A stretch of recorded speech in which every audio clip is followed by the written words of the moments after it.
This program features live coverage of an African safari and may include animal kills and carcasses. Viewer discretion is advised.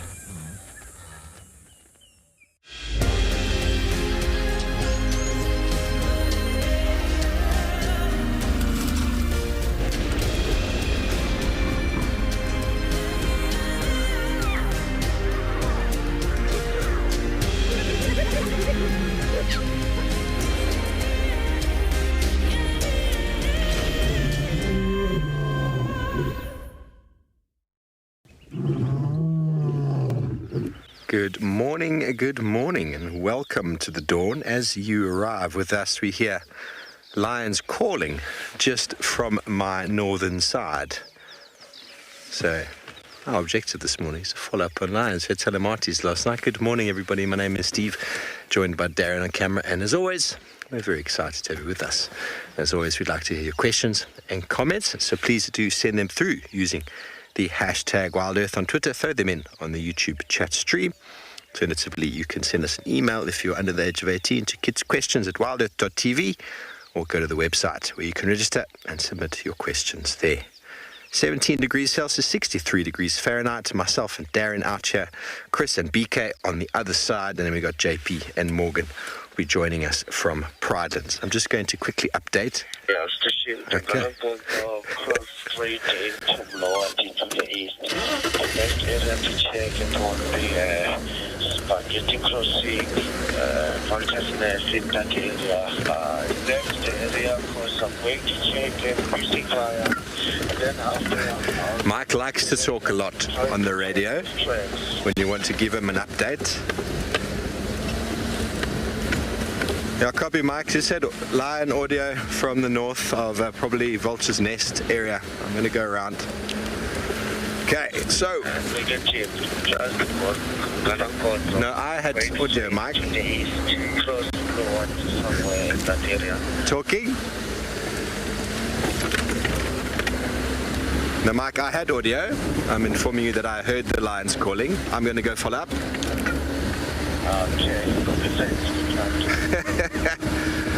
Okay, good morning, everybody. It is a beautiful dawn, and we are going to track down what looked like a very hungry pride of lions last night. So they were sort of heading in this direction, south and sort of east. And well, we know that they can move, but having now heard them, it didn't sound like it was a very long distance territorial call. It sounded more like... No, Darren, it sounded more like contacts, didn't it? Yeah, so jump on board with us. We are excited for the sunshine and for what looks like a beautiful morning here on Wednesday, the 23rd of November. Treks coming down over here, according to Mike. And we're going to send you to go and have a look at what the weather looks like across all properties.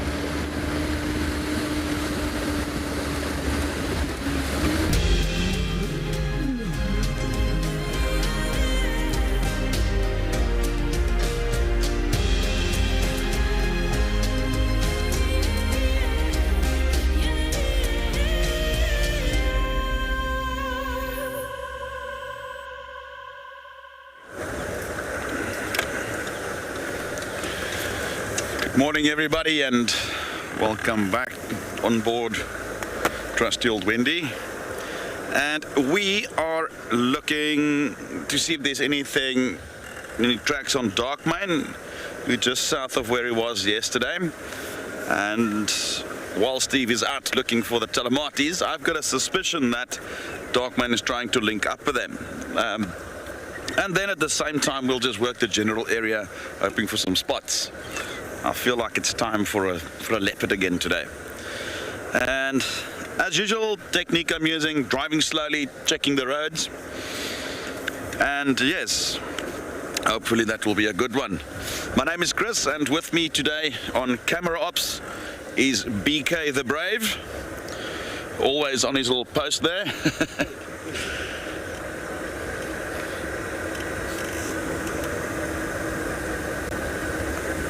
Hi Dina, good morning, and so great to have you live with us on board Wendy here.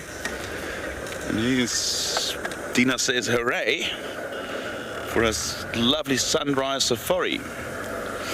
And I reckon it's going to be a great one. Right, so far nothing on any tracks of dark mane. And we've just only started to scratch the surface. You know, it's not necessarily over yet. It's just started. And, well, if there's nothing, we'll continue elsewhere. Might even go and give Steve a hand with those telematis later on if we don't have any success here. Weather's looking good at the moment. A little bit of sunshine, a couple of clouds, but they're quite high. And I'm reckoning we're gonna have a very good one this morning.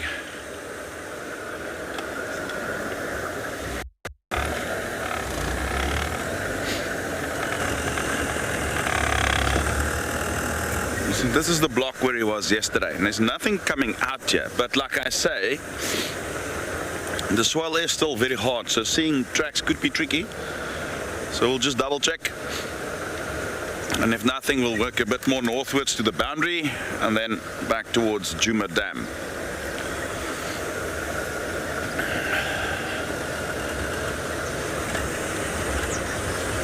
And I'm hoping to include a few nice birds.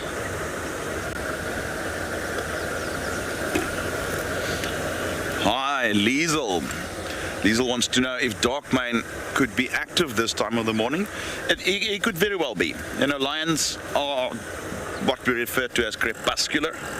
So that's nighttime animals with some daytime activity. More specific, peak of the activity, those hours just before and after sunrise. So yes, he could be. Let's put it that way, lions in general.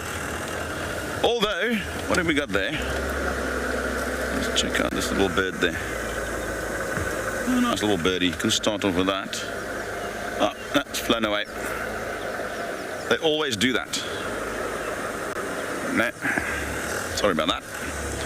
It was a rattling cisticola. Very common cisticola around there. Oh. Oh, okay.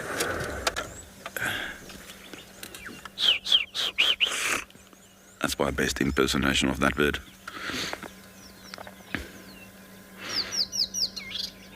There we go. You hear that little choo choo choo choo choo. Now, cisticolas are notoriously difficult to identify just by visuals, and we often have to go by call because they,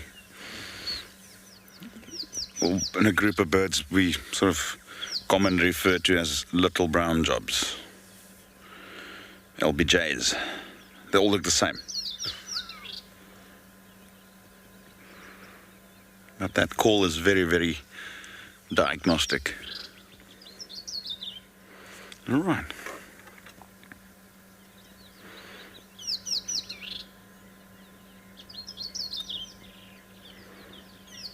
This is something else. I think this could be a...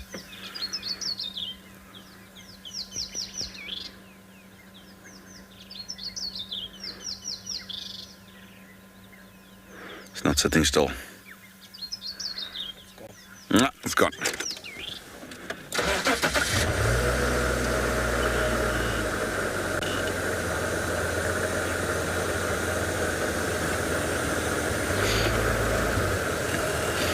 Yeah, on the note of birds, I love it. This is what we refer to as the morning chorus. So everybody's calling.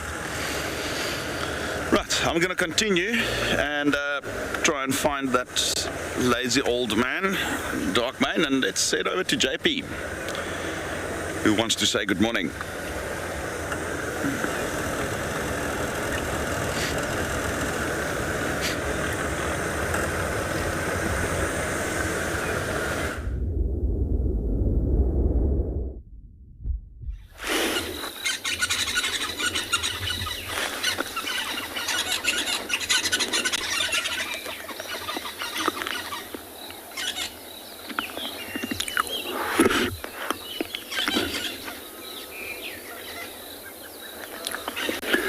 Good morning and welcome to Bushwalk. We're live at Eco Training Pridelands and we're busy looking at a number of Red Bull buffalo weavers.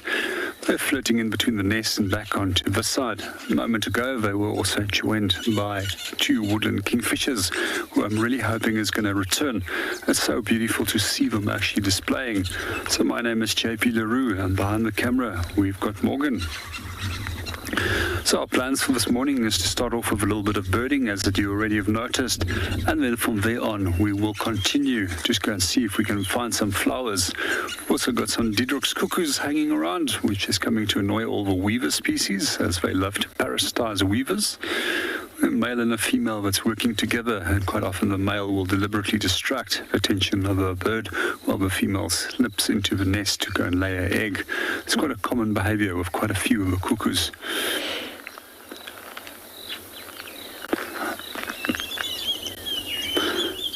A very distinct call that you can hear with the Didrok's cuckoos is where it's basically an onomatopoeic name, where the bird says its own name, Didrok. It's almost Didrok as a call that it produces. Red-billed buffalo weavers on the other side, they're quite noisy. They tend to chatter a lot of different calls that they produce. Quite often what we'll notice is that they will all call together as well, and they're just basically sharing information about group cohesion as well as food as potential risks. You'll notice that they're busy picking off little branches which are adding, and then adding that onto the remaining nest over here. Good morning, John, and welcome to the show. We have a nest for you of a weaver right over here, and this is from a red-billed buffalo weaver, which is probably one of the most untidy looking nests of all the weaver species, compared to those fine little woven nests which we have from the village weaver, and also lesser mast weavers, but we also have, and southern mast weavers. We also can classify weavers according to the 3 different nest structures that they will make, and if I remember correctly, there's 3 different subfamilies within the weavers based on that nest structure. So the typical weaver nest, there is a few of them around. However, I've not seen a single one being made at the specific dam yet.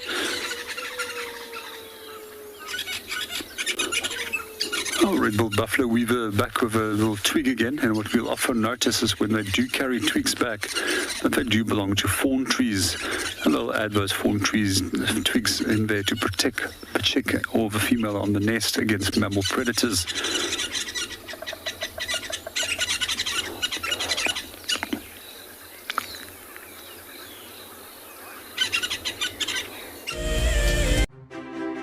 As a naturalist, it's really important that I stay up to date and up to breast with what's happening in the wild and in the world around us. The WildEarth app helps us do that and helps us stay abreast with the live interactions of animals every day.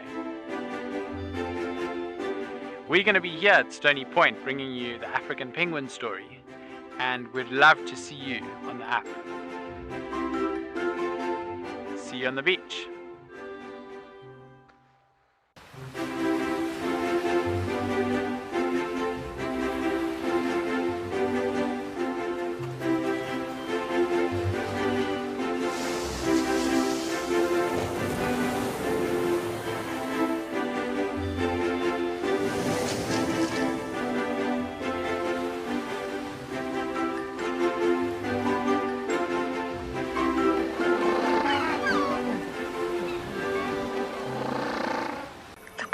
The little one is up and about.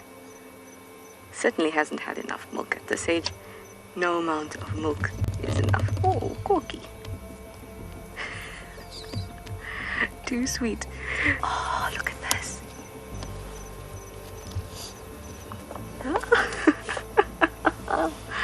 That is stunning. Tune into WildEarth every single day. It's in your nature. Hi, I'm Mike Anderson, and I come to you live every day from Eco Training Pridelands Conservancy in South Africa.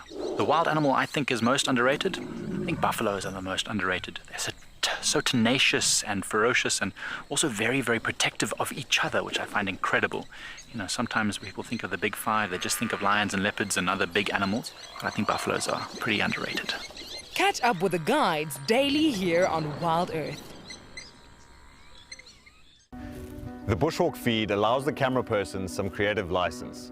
This is my favorite style of shooting. you have to be mentally and physically prepared. You're shooting handheld in some very strange and contorted positions, always with a straight back, often in the squat position, low to the ground. The creativity comes down to the relationship and sync you have with your presenter. The more you understand each other, the more you'll be able to tell the story seamlessly.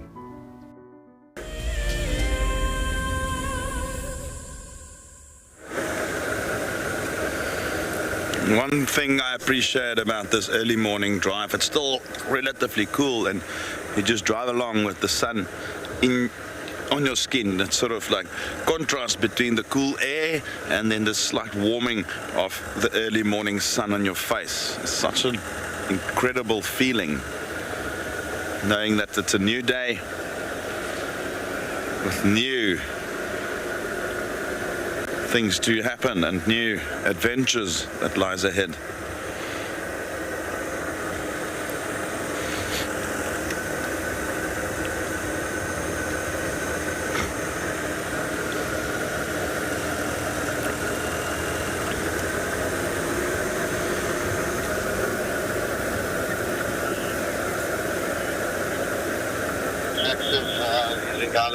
Central. Hi, good day, Shelley. Wants to know who names the animals in the bush, and I'm assuming you're referring to the individuals or prides and so forth. And normally in these areas where we do safari, there's a number of lodges working in the same area, and often it's the guides between themselves who come up with a few names and they vote on it, and it's often the guides that does that. Obviously with WildEarth, we've had some occasions where we've asked the viewers to vote and to come up with some names for certain characters, and so it's a bit of a mix between the two. Often we would find like a particular leopard, the name would often be either a local Shangaan or Tsonga word for either the area where it originated. I've seen a lot of lodges do that. Maybe a specific ravine or a river or a specific landmark, and it's named after that. Or sometimes behavior, or sometimes something that happened to the animal at the time that it was growing up. So it's very broad in the way they do get named. And the value of these names are just to distinguish between individual, and then that way we can establish a lot of data, or gather a lot of data on their territoriums and where they are, where they move. So once you have specific individuals with a name, it could even be a number for that matter, but it's a very useful tool to gather data as to how far they move and the size of their home ranges and territories.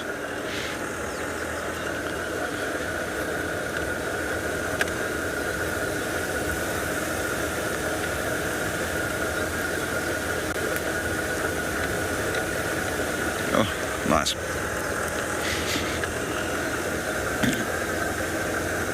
Well, we still yet have to find tracks of dark mane, but let's go over to Steve, who looks like he's actually tracking quite hard at the moment.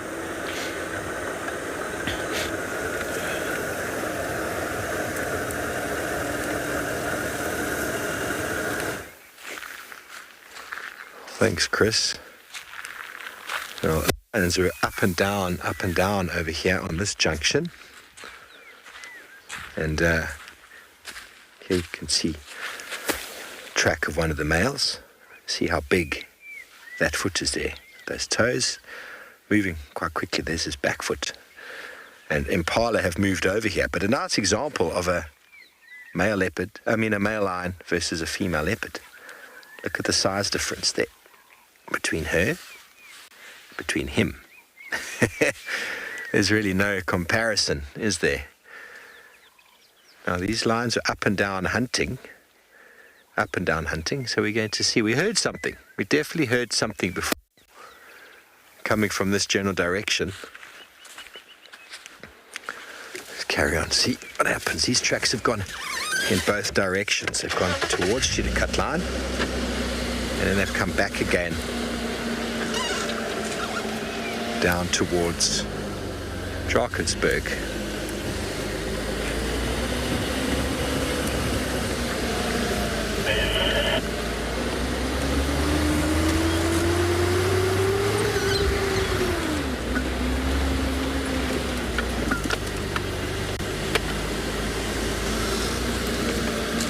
Little sister, it is a beautiful morning. Okay, so I'm just going to call these leopard tracks in as well if anybody's interested. I think this is... It's a young male, it seems.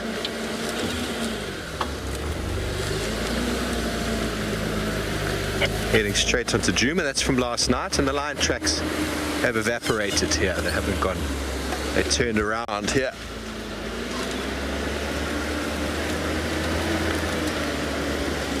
That can't be Tandy's track. Tandy's got very small foot. And sometimes in this soft sand, a decent sized female like Kalamba can look like a male. Could be her. It's always a nice road to check, this busy road.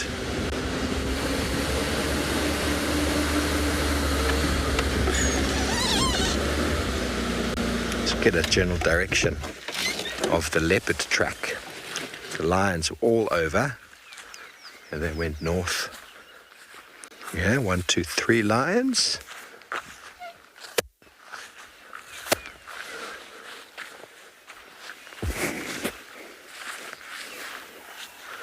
It's very hard tracking this morning, everyone, until you come to these little junctions with some nice soft sand.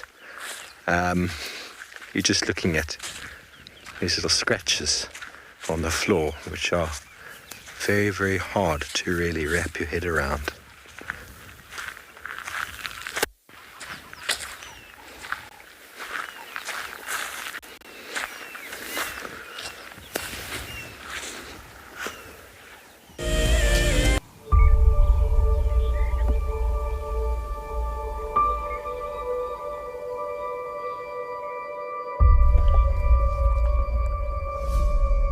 Look at that, it's amazing.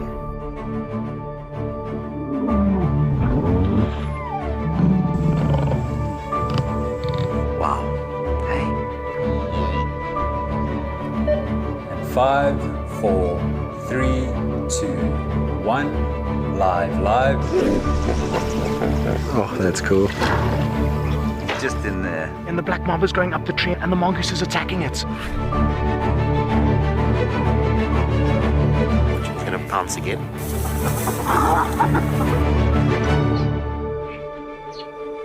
Sure, you can all agree with me. It's not a bad start to our Wednesday morning.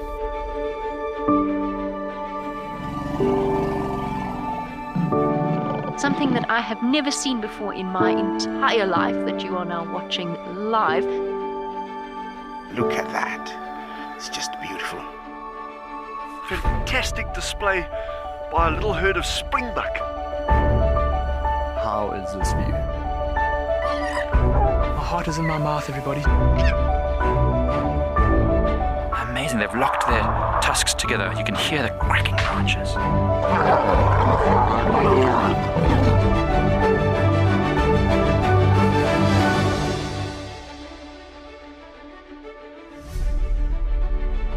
It is so incredible to spend this time so close to an African penguin, and it's completely unfazed by my presence whatsoever. How insane is that animal?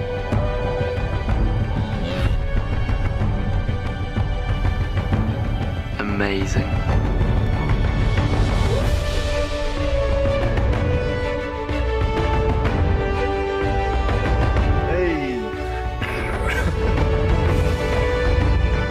Awesome. It is fantastic to watch. Well, now we've got a tug of war between mom and daughter, look. I'm just at a loss for words. That's just incredible to see that.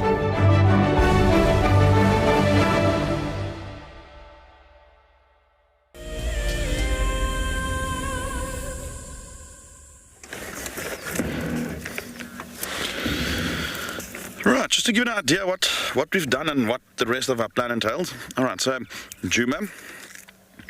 Darkmane was around about there this morning, so we've done all these little roads there, up there, that area there. Our signal is a little bit bad, so we're back onto, we've just done Aubrey's now, nothing there. We're now sort of heading down Gallagher shortcut, hoping to see if anything there.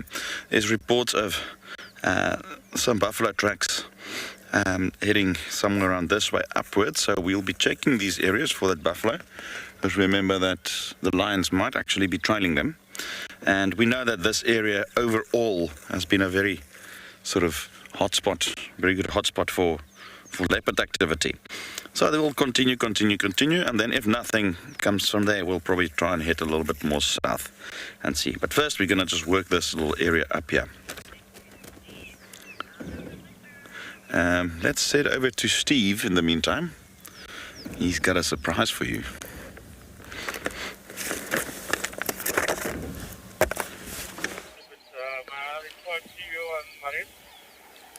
Welcome back, everybody. Just 1 second. I'm just communicating our location. You're most welcome, Rex. You'll be second. So, the track we had before must have been of Marib. Sometimes in the soft sand, you get a large footprint. And a young male and a female, fully grown female, you shouldn't really confuse because the male's got much wider toes. Hello? Are you going to drink the mud? That doesn't look very appealing. He's under our car. He's under the car, everybody. He's under the car. There he is now. He quite likes our car. He's known these cars since he was a little cub. Don't go in there, my ribs. Don't go in there. That's a really very bad place to be going for a walk.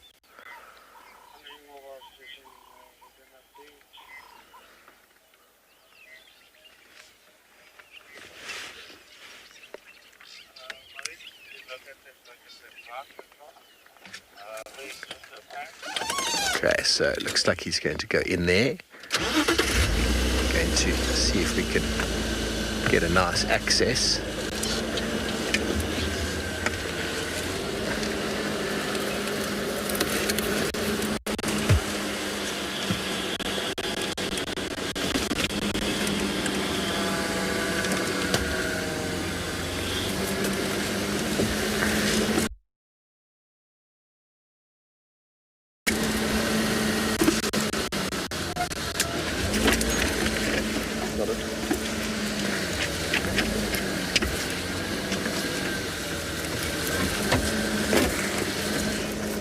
Perfect little access here to once again get him on a very small termite mound.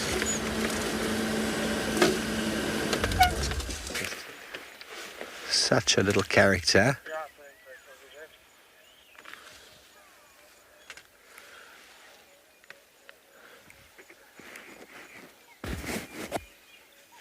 Bouncing between Chitwa, Torchwood and Djuma, trying to figure out his place.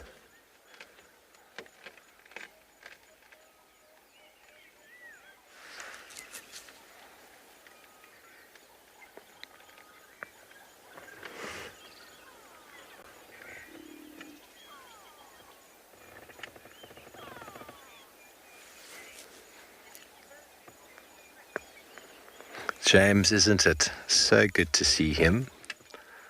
And he's such a poser. Such a poser.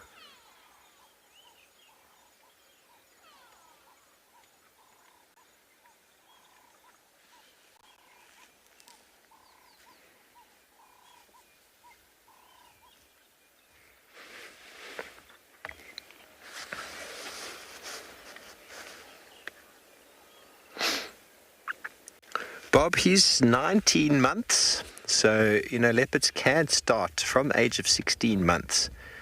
You can say that a leopard will survive. Doesn't mean he's fully independent, but some leopards will become more independent earlier than others, depending on the status of their mother. But he's still using Tundi a little bit, but he's catching his own food. But until 2.5, he can still spend time, but he's just going to get bigger and bigger and more sort of dominating when it comes to feeding. And so his mum's just going to start ignoring him a little bit more.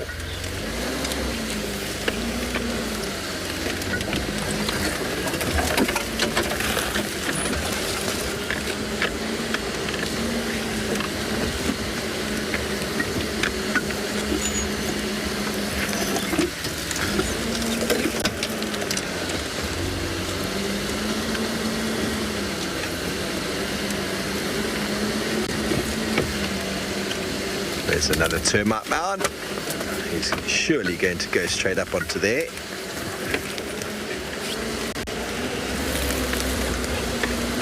With the sun behind his head. Darren. Oh, he's going to look at the termite. He's going to look at the warthog burrow. Up he goes. What a magnificent, magnificent young male leopard. Do you want me to get the light behind him? Yeah. Okay, hold on everybody.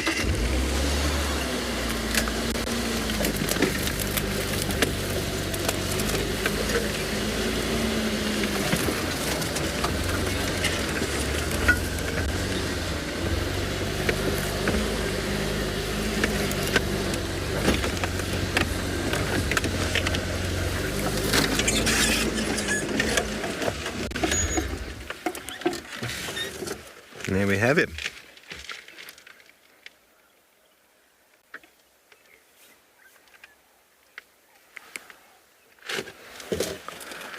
That will be the thumbnail on this afternoon's drive. I don't know if any of you noticed the drive preceding a drive has often got a previous drive.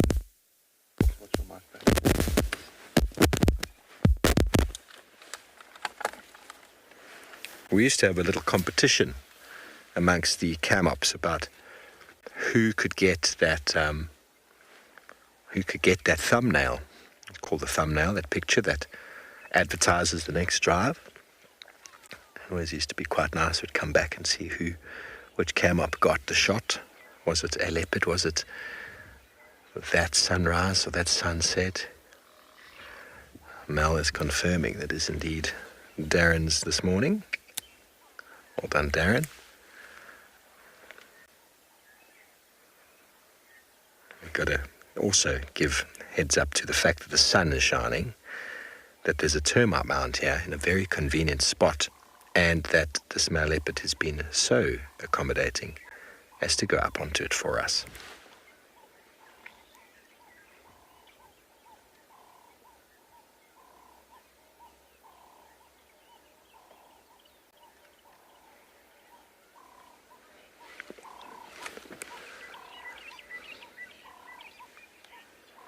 Seth is a poser. He's indeed a poser. He really knows how to show us his pretty side.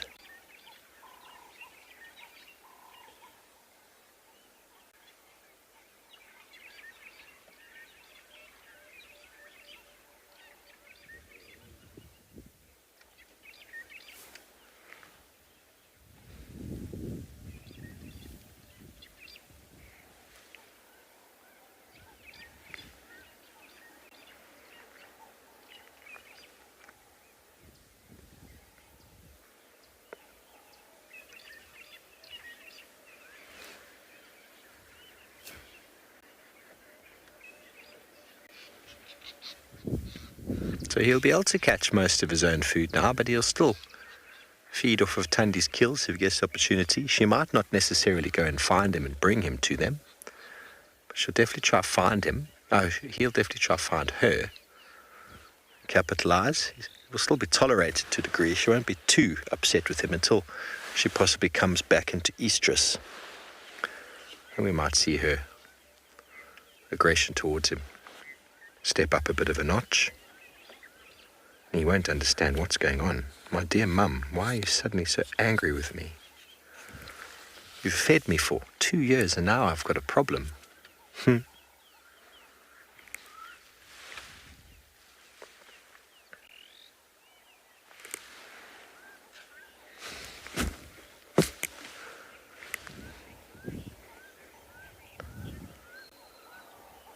Darcy, I have no idea.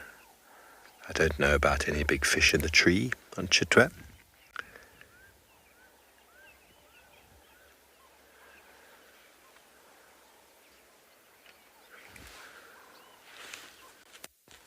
Probably not, though. Meat doesn't stay around too long. If it gets hoisted, something will find it.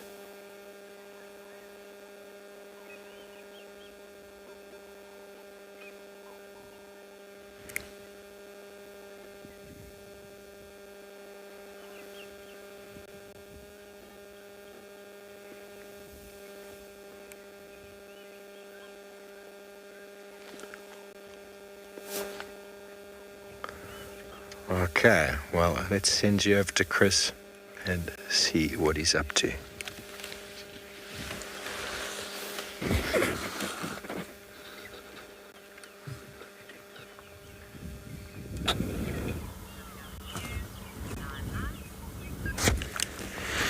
I'm just amazed. I'm back at quarantine now, and last night there was hundreds of impala, and now you can barely see one.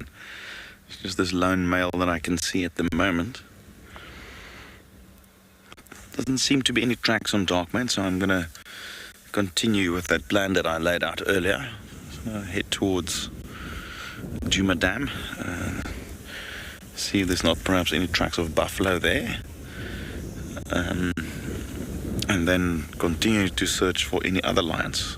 While Steve has got Maribs there, I think he's just temporarily holding off on his plans to look for the lions. So I might actually head into that area as well.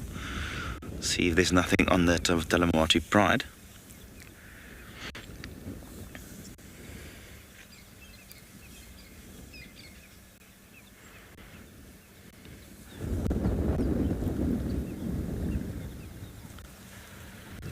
I just heard some impala snort. And I just want to listen out if they're going to do it again, because that could potentially be a predator that they see. But if they don't continue to do that, then it's probably just a shade or something that they saw moving.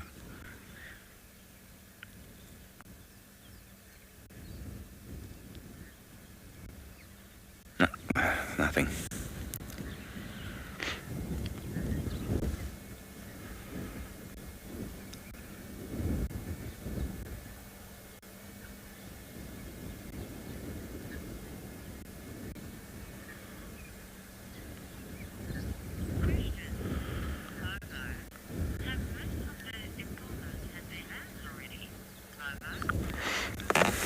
Good morning, Momo. Yes, indeed. I think the majority of them would have already had their lambs. We often find one or two sort of stray ones that are born a little late, and they'll often be at increased risk, obviously, because they'll be small and they'll be a target for predators. So you'll often have one or two, some as well, sometimes early. But I would probably say 95% of them have given birth already.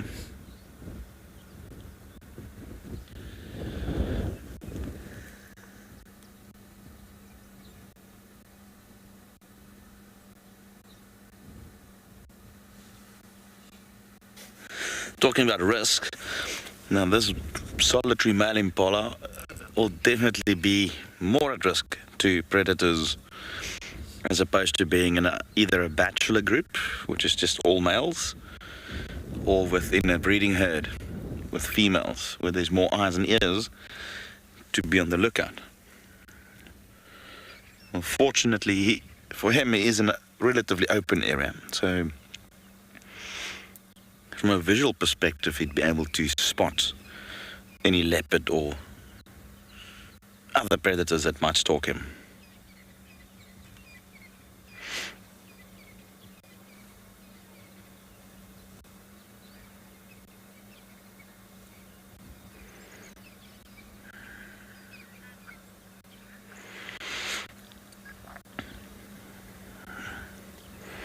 Such a common animal, but still such a pleasure to watch them.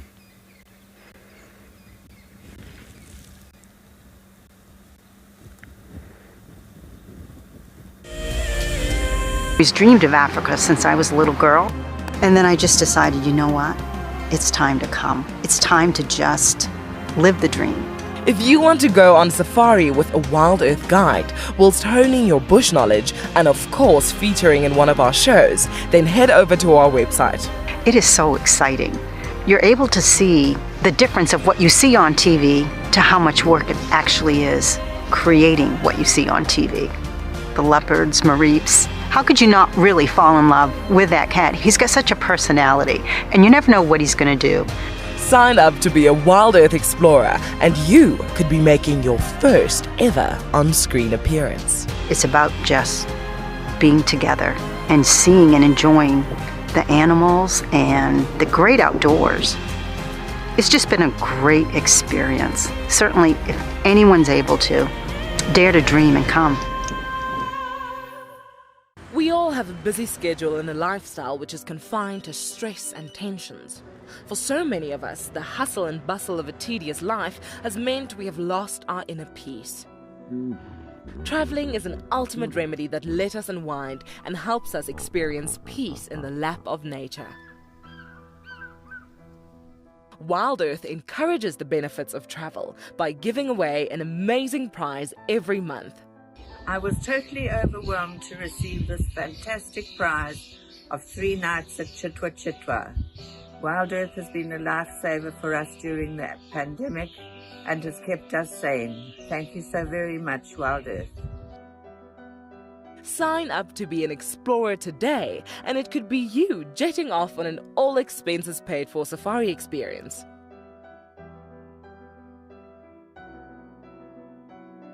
WildEarth Explorers. It's in your nature.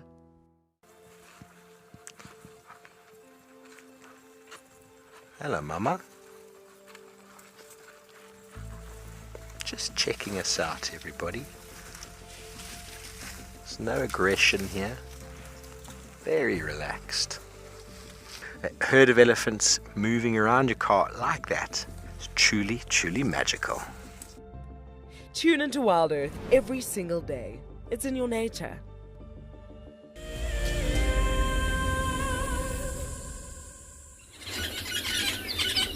Welcome back on Bushwalk. It's not only the red-billed buffalo weavers that are making nests at the moment. We will also notice these foam-like structures, which is nests that's been created by a southern foamless frog. And these almost meringue-like looking structures are created by a jelly that's churned up by the hind legs. And inside there is the eggs that has been fertilized after mating has taken place between a number of male and female frogs. What will happen is that those little eggs will approximately take some 6 days to hatch inside there, and then the tadpoles will start dropping to the bottom part of the nest where it becomes softened and weakened, and eventually those tadpoles will drop straight down into the water. So this is a strategy that they have evolved to actually prevent egg predation. But just to come back to a few interesting things about the behavior of these frogs, we often find that the females are attracted to the calls of males. So generally when you hear calls at night of frogs, that's males that are actually attracting females. But what we also find is that there's a number of weaker males that doesn't have such a strong call that will hide quite close by to these dominant calling males and then sneak in and come and mate with those females as well. As far as I understand is that the frogs mating will take place. They will also climb down into the water several times throughout the night and climb back onto the back of the nest again to continue mating, just to make sure that they don't become dehydrated. I also find it particularly fascinating that these frogs also change their color according to the temperature so that they are at the moment. And if they're cold on a day like today, they will actually turn into a darker grayish color so that they can attract more heat effectively. Quite often we find them out there on bright sunny days where they're hiding, and you actually will see that they turn white, and the reason for that is to deflect heat and prevent that they dehydrate.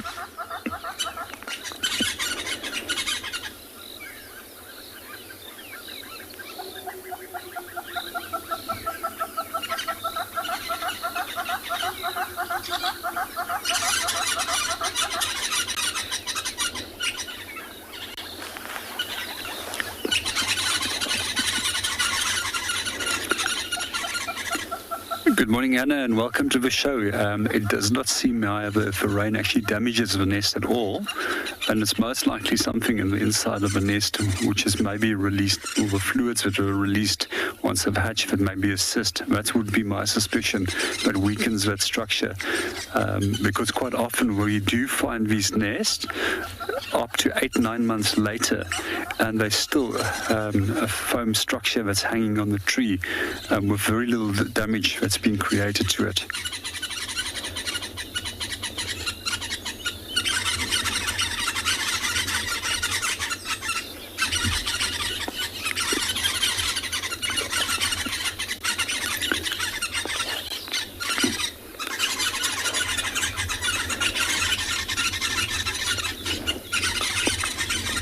Once again, if there's any viewers with questions, you're more than welcome to ask. We love answering them, and we'll always do our best to answer your questions. So please send them through. They make it easy for us in terms of deciding what we're going to talk about, because they indicate a specific interest that we'd like to try and focus on then for that morning.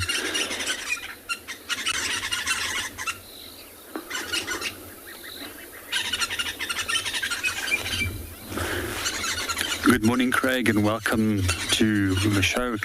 And to answer your question about the males building the nest with the hope of females coming in, it depends on the species of weaver that we are looking at. If we're looking at southern mask weaver and village weavers and lesser mask weavers, there we have the rule that the males will build the nest to attract a female. And what we also find is that they've done a number of studies on males where they withhold nesting material from them, and then a number of males that has nesting material. And it takes a lot of practice to build a nest like that. And it's only males that are actually mature enough to mate that will be able to successfully build a nest. And once the female will come and look at that nest, she will then inspect it, decide if it's strong enough and worthwhile putting an egg inside there. And if she thinks it's great, then she will mate with that male. If it's not great, she moves on and she goes and finds another male. But what we also find is that there's a misconception that the female breaks down the nest. This is not true. It's actually the males that break down those nests and then start practicing again from the beginning until they're 100% well rehearsed in producing a nest that's sufficient to the demands of that female. We also find that once that they have produced that nest, then they will actually move on and start building the next one. Some of the other weaver species, we also find that monogamy is generally the rule, especially with species like spectacled weaver. So it's not to attract a number of different females, as in the case of those other weavers we mentioned. So the weavers that we are looking at the moment are the red-billed buffalo weavers, and typically, unlike the fine woven nests which we were asking about earlier, they create very coarse nests, large sticks, and those nests all consist of thorny material. We've been watching them now for quite a while, trying to build a new nest, but very unsuccessful, as that every time that they bring material back here to add onto that nest platform, it starts dropping into the water. Hopefully we'll have a little bit of success and stop wasting so much energy while they're producing the nest itself. There's also a few other things that I find particularly interesting with a specific weaver, and we find that we often have a strategy where we have one male with several females that will be nesting. We also find quite interestingly that some of the females are actually quite smart when it comes to nesting, that they will dump their eggs into the nest of other females, which will then incubate that. And that's referred to as intraspecific brood parasitism, unlike brood parasitism like that of the Didrik's cuckoo, which is in between different species. We also find quite interesting is that there's also quite often cooperative breeding taking place, where one pair might be the dominant pair that might be breeding, while they will be assisted by a number of helpers, or there might be actually several females that has nest in a colony like that, while the male will be the responsible one in terms of that group of females.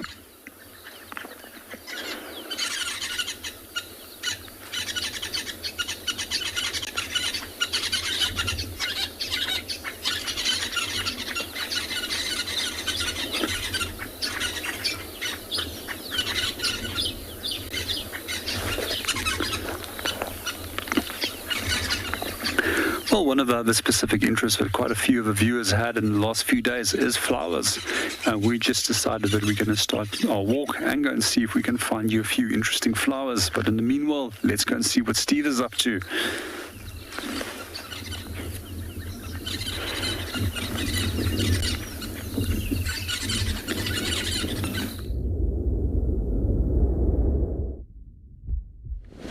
Well, JP, it is definitely becoming that time of year for the flowers to pop up. Already a few started. Still quite a few to emerge. So everyone, we've just left Maribs. He was moving through the block there. A couple other vehicles came to join us, but it became a bit too thick, a bit too difficult. So we've moved out. We're going to carry on these lion tracks that are heading now south. So they headed north towards Buffelshoek Dam, and as we were investigating where they turn around, we found a leopard, which is just wonderful. Always like that when you are tracking a lion, and although we did have leopard tracks that we were trying to see where they might have gotten to, we had no idea that we were about to stop one. He moved behind the bush like this. I said, leopard, and Darren is going, where? Right there. Wrong comms. That's the wrong comms there, Mel. The wrong comms. So we're going to go slowly down south here, see where these tracks have gotten to. But they've got into the block. So they're hunting. But we definitely heard a noise this morning, which is probably because there were two individuals missing from the pride last night. It's possibly two of them that were trying to find the pride. It wasn't really loud territorial calling. It was that sort of medium contact call. Not the but a little bit more, where's my food? Okay, so we'll just go straight down here. Maybe we'll have some luck.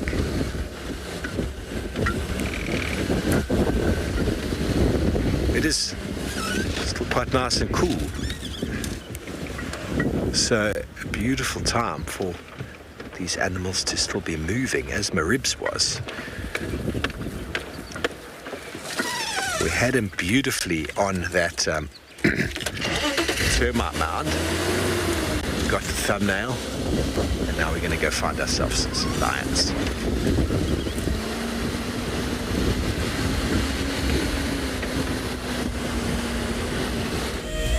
Hello everyone, my name is JP. I'm one of your WildEarth eco-training bushwalk guides. So for many years you've been watching WildEarth directly from your laptop or computer. However, now you can watch it directly from your connected TV, your Apple TV, or from your Roku box.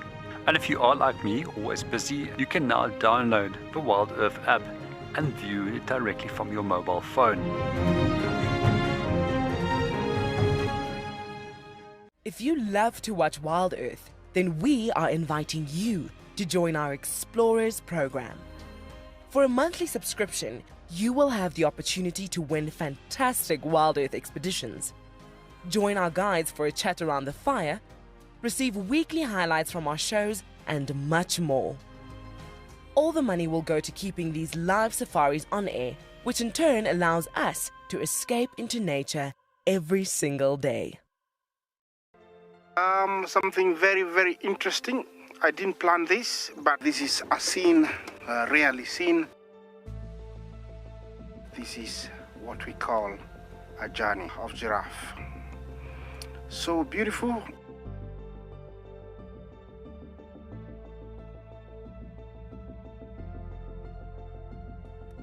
Tune into WildEarth every single day. It's in your nature. My name is Lauren, and I'm currently working in Djuma Private Game Reserve here in South Africa. I love answering your questions during the live safaris. It's my favorite part. It feels like you're on the vehicle with me, and I'm able to teach you exactly what you want to know. If you want to ask a question on WildEarth, then you need to register on our website. Once registered, you must go to the live safari page and ask your question below the live feed. I love being a cam op for WildEarth. The animals coming right up close to you, especially like lions. Sometimes you get nervous, but you have to go with the flow. My favorite animal to film is the elephant because of how big it is. But when it's really up close to you, it's one animal that you would say, I really respect you.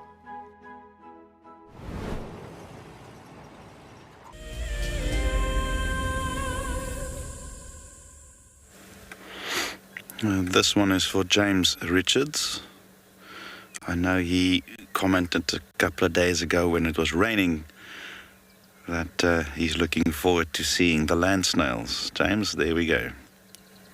I hope you're watching this morning. This is a very, very large one. It's about the size of an orange, roughly. It's a big one. And one can also see with the coloration, it's not as, pronounced. The younger ones, they have this beautiful sort of yellow and brownish sort of stripes. And as they grow older, it does start fading. Trying to, just the snail itself is probably about 4 inches from head to tail. This is a very large one. And it's probably as thick as a cigar almost. So you can just imagine how big it is.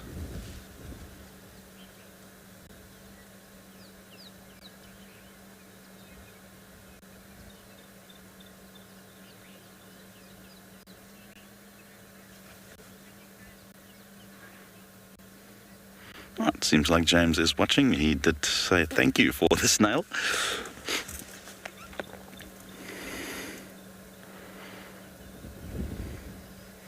Just fascinated at how they move.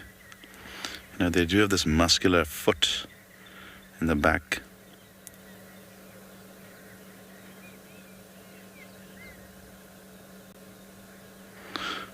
Just got a comment there from our Laura Moore, and she also mentions about that very pale shell. It is rather unusual, Laura, and like I mentioned, it's possibly because this is a very, very old one. I mean, these snails can live to 10 years easily. So they're very long-lived snails. All those lovely textures and colors there. It's sort of nice. It's sort of almost like sort of chestnuts and emboya colors coming through there.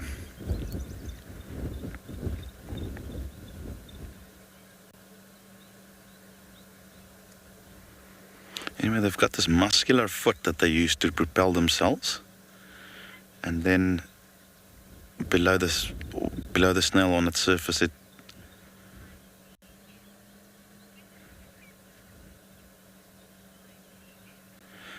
it's got this mucus that it also secretes to smoothen the way it moves. Good day, ITS. Asking if it's missing an eye stalk. It doesn't look like it from where I am now. It's probably just a little bit retracted.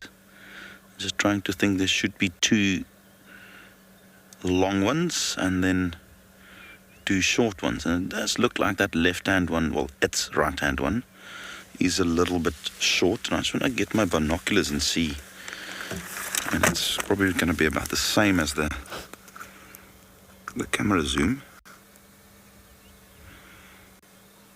And remember, those eye stalks can retract. And it does appear that the one is retracted, and whether it's injured, I cannot say.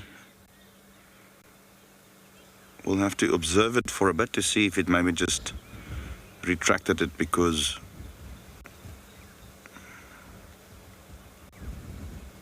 of plants, but it does look like it's a bit dry.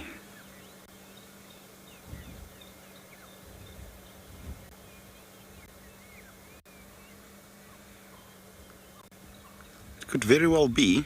It's an interesting observation.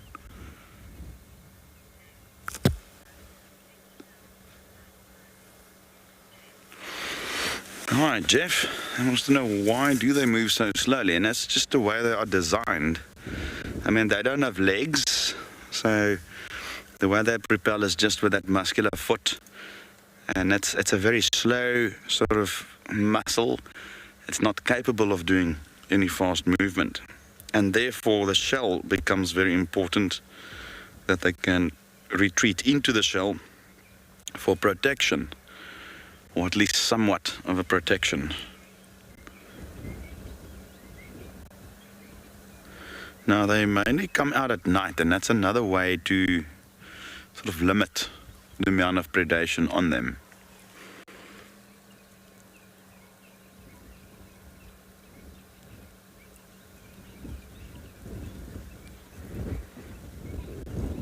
Yeah, it does look like that right hand eye is damaged.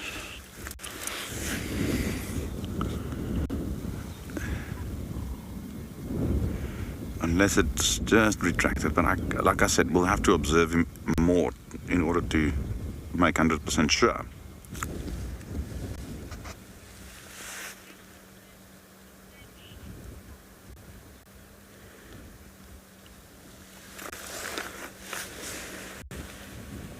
Hi, howling mort.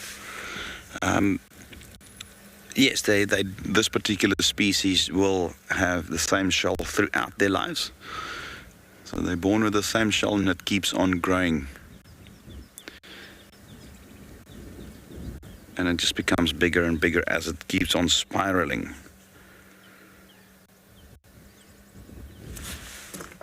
In fact, I think I did mention it the other day as well, is that you get some of them that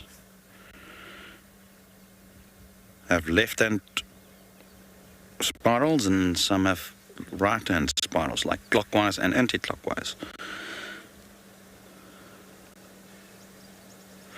So even snails can be left or right-handed.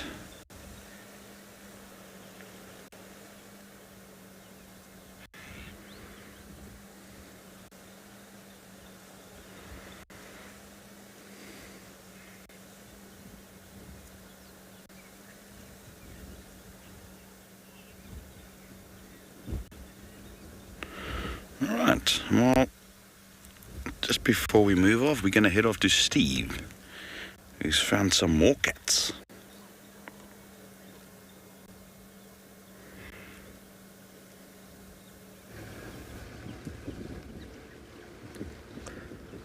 Well, we found them.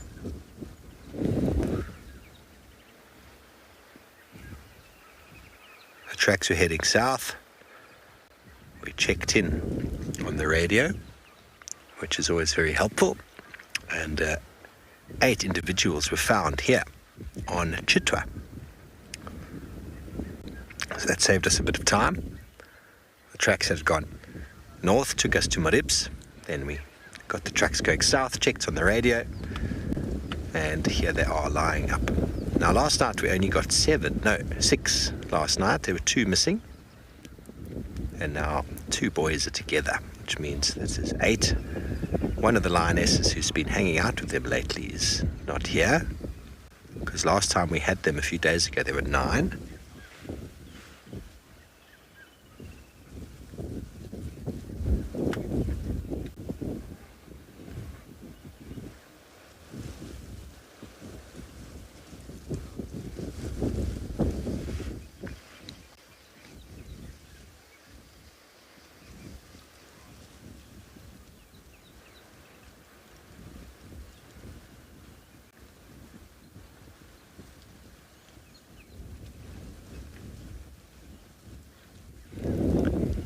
Very interesting Wednesday road blockade.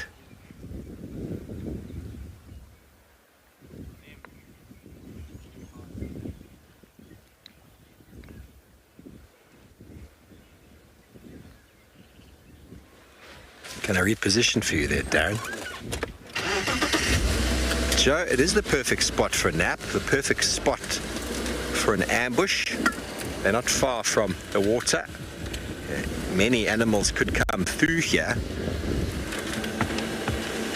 Oh, hello, beautifuls.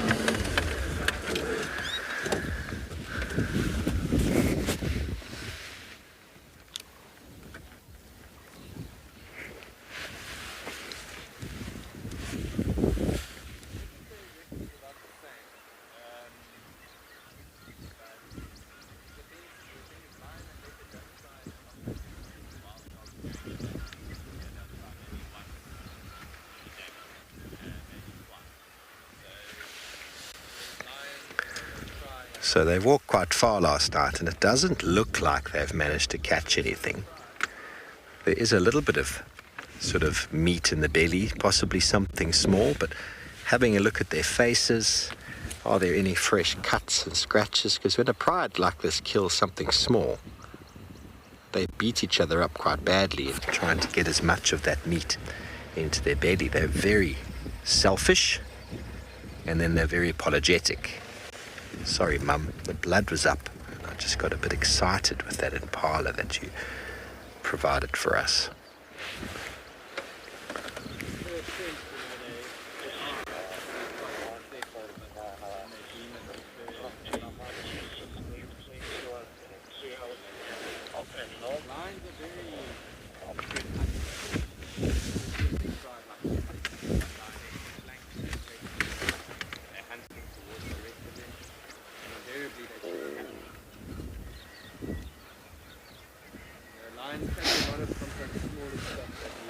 So 50, well, Wednesday is the midweek Friday, so Saturday has arrived early.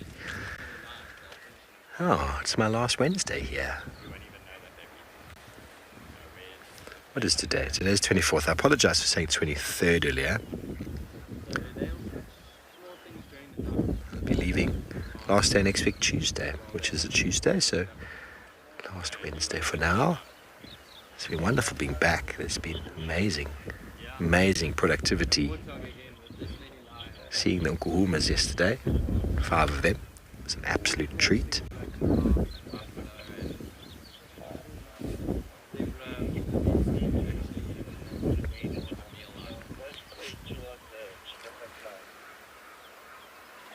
You never know what you will find out on safari in the morning, everybody. You never know. You decide to sleep in one morning, and you can find yourself feeling quite upset when we come back from drive and you've missed out on the wild dogs hunting or the lions hunting.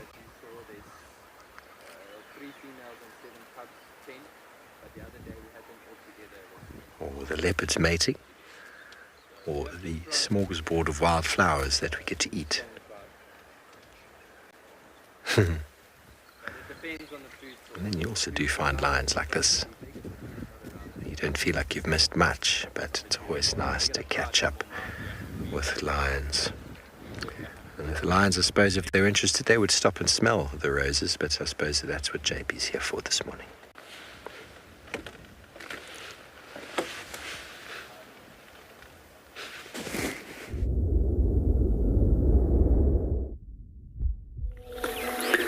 Welcome back on Bushwalk. Quite a few weeks ago, one of the viewers, I think if I remember correctly, it was Anna-Marie, asked me if there's any camelinas around. And yes, one of the species of blue camelina that we have in this area. We also get another one that's known as a yellow camelina. I like both of them. And what's quite interesting with some of the camelina species is that they're quite widely used for quite a wide range of different medicinal uses. And these might be from treating malarial fever, as well as assisting with burns and sore throats, as well as bathing eyes with them. It's also quite interesting. They erect little flowers are mostly pollinated by such as bees.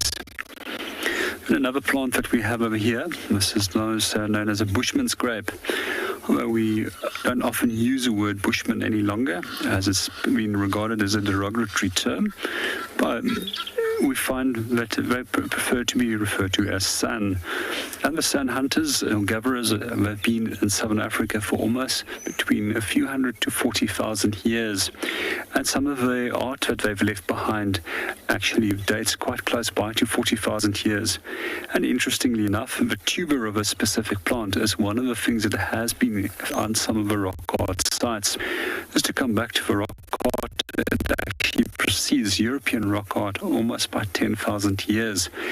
And when we do look at rock art in Africa or in southern Africa, which has been produced by the sun, it's always in overhanging shelters compared to the rock art that's in Europe, which is mostly inside caves. I come back in the plant. There's also interesting few uses for this plant, and one of those uses for the tuber is to actually use it in expelling a placenta.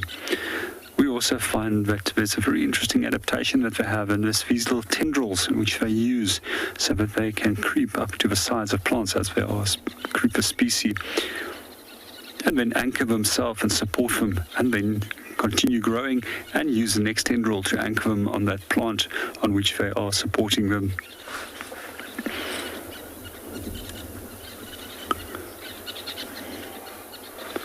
The third little plant that we have over here, this one over here, is known as a wild asparagus.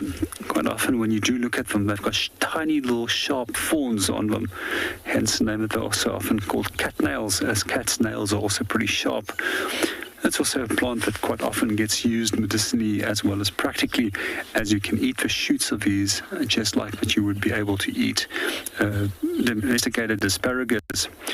I also had a number of trackers over the years that worked with me that believes in a number of different medicines that they can find in the bush, and one of them used to love collecting the roots of the asparagus species, as it's believed in their culture that it provides them with sexual potency and stamina.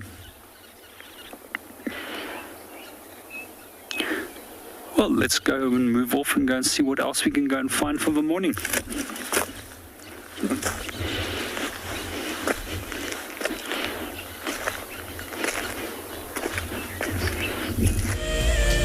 The Masai Mara in Kenya is an iconic wilderness filled with life.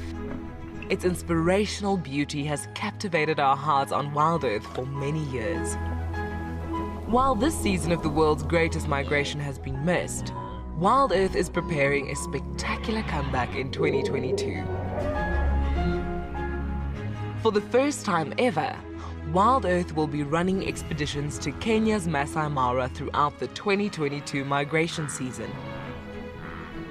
Hosted by David Githu and Isaac Rotich, you could be a part of the team that shares the wildebeest migration with the world, live on WildEarth's daily safaris.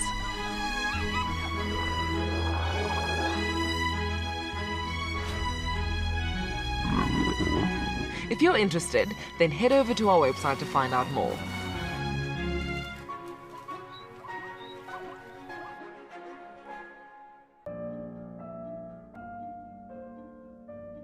With a slew of potential dangers lurking, it's essential to be aware of your surroundings whilst walking in the wilderness. 20 yards away from one of the most endangered species. This is a big bull. What a moment, what a close encounter with an early bull. He's just over here now. He's moved completely away. Being on a bushwalk and seeing a leopard, I mean, it's ridiculous to be this close to a leopard on foot and for him not to run is absolutely insane. How crazy was that? Through the gap there is just the back of the head of a male lion. He is absolutely unaware that we are here right now. I tell you, seeing lions on foot, it definitely brings out the caveman in you, this little scared human being. Our bodies are made up of about 60% water, which means that in a very short space of time, you can dehydrate completely. A relatively efficient way of collecting water early in the morning is to take an absorbent material like a sock and to walk through the grass, absorbing the condensed dewdrops on the grass. Once the material is saturated, you can then squeeze it out into a container, or you can suck it out directly into your mouth.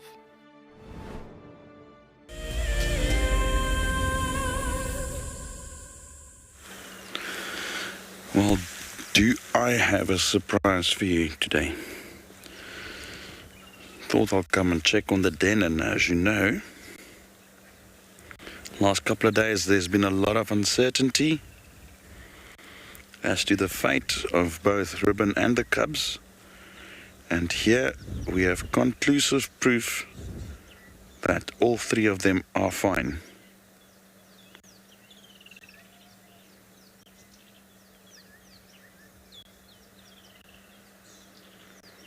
At least for now.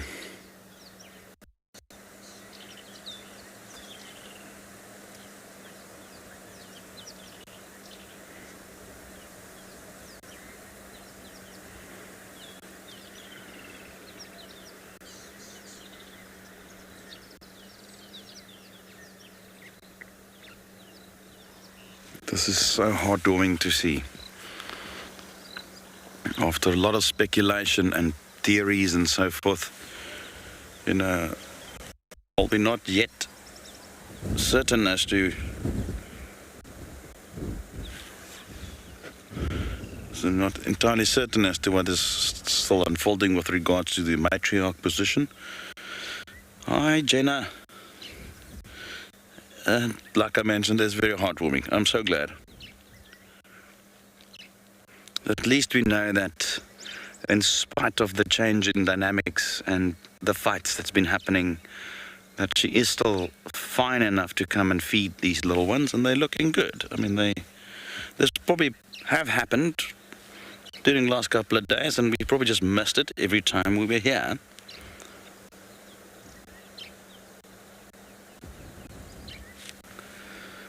Isn't this absolutely stunning? Well, we can see that she's still got a few bite marks, and I can't see what's happened on the wounds that she had on her flank and back leg. She's lying on that side. And you see some of the wounds on her ear. But knowing hyenas, they've got a very, very strong immunity system. They can really overcome some serious, serious injuries. Well, let's just watch them. Just watch them.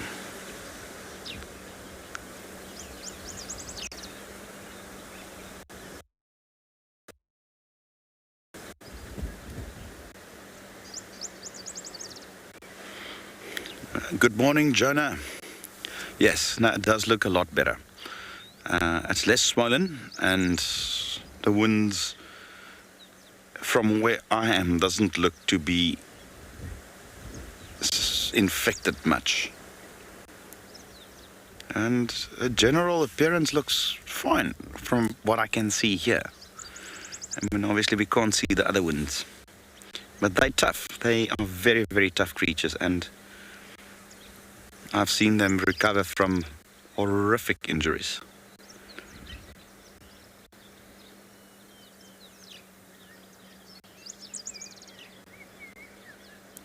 Shame, they're just enjoying the bit of warmth from mum and some warm milk. Could imagine they must be very content at the moment.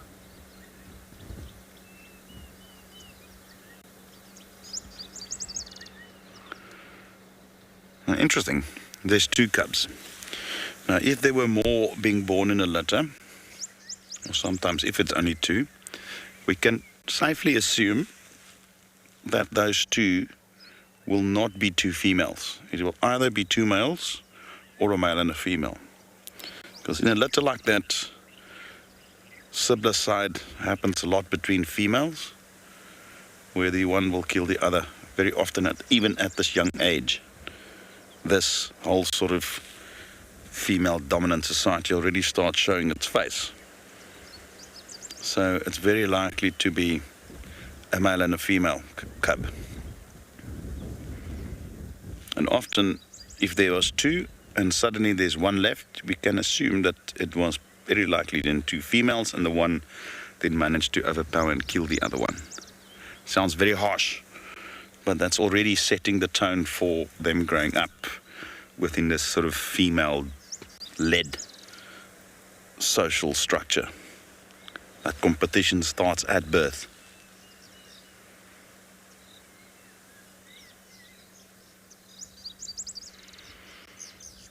So obviously we've seen the other hyenas around here and they have not hurt the cubs that we know of. So if she loses her position as matriarch, it's very likely that the cubs will then also lose their status as her matriarchal offspring. So if Corky then does reclaim that throne, her cubs will have a much higher status once she gives birth and will outrank the other cubs within the clan, should other females also breed. And that's likely what's happening here now.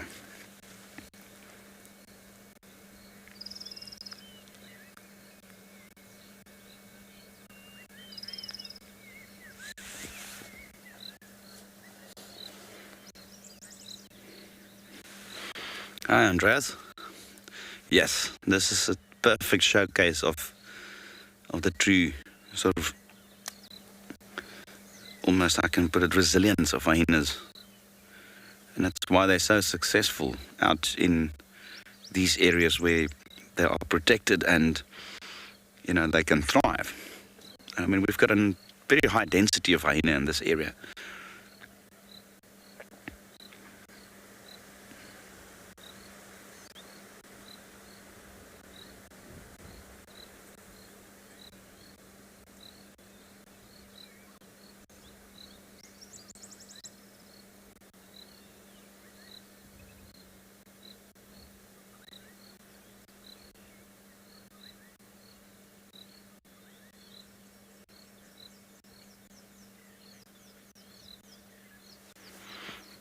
Well, we're going to stay here for a bit. I mean, this is so precious. So we'll stay here for quite some time. In the meantime, let's go over to Steve with his flat cats.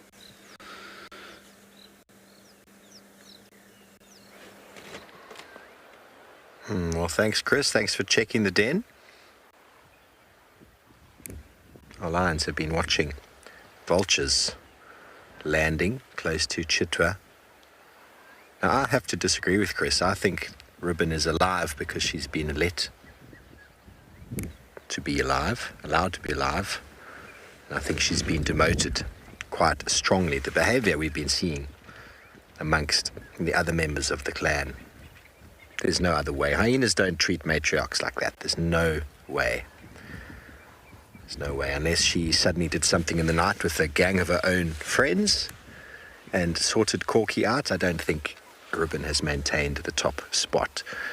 As we know, low-ranking females can breed, and it's a testament to the sort of compassion that we don't often associate with hyenas, that those cubs were left alive.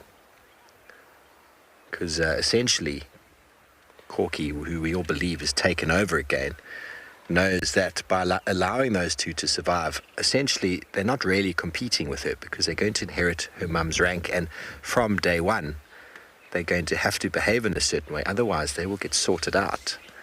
And it won't necessarily be her who does it, it'll be all the other members of the clan who have stepped up a few places perhaps, and those little cubs will learn very quickly where their rise to fame is actually at.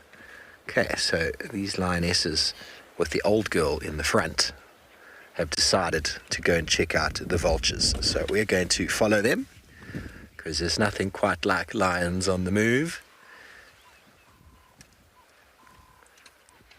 Oh, one of these lions is smelling absolutely repulsive. Whew.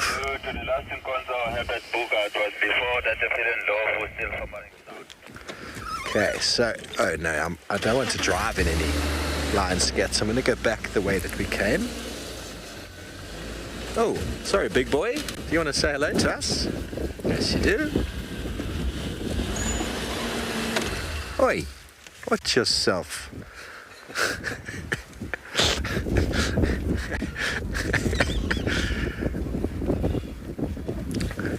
And this one's face is quite bloodied. So they did eat something last night. She hasn't been groomed yet. Looks like it's bloodied. Travolta, how old is the young male? They're a little bit older than the Unkuhuma Pride, and the Unkuhuma Prides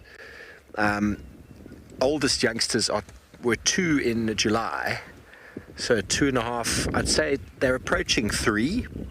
I might get the dates wrong exactly. Oh, Stompstart has got the blood on her face. Of course she does. No one's going to groom her because she's just got way too much attitude.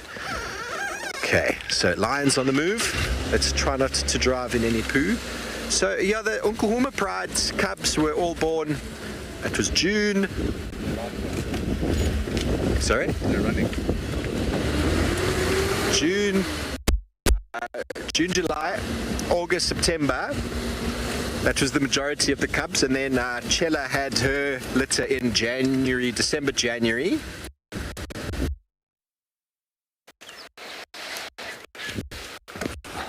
So that would be younger, the Telematis, a little bit older by a few months. I don't know exactly how many months. We never saw them in the first 1.5 years of their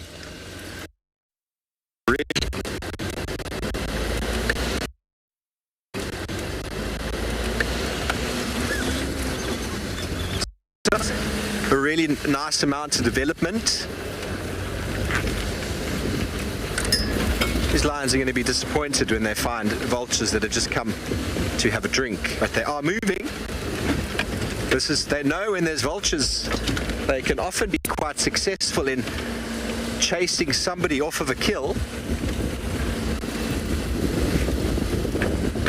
As we said, lions are the biggest scavengers, especially male lions. And here we're going to get them coming nicely through this open air now.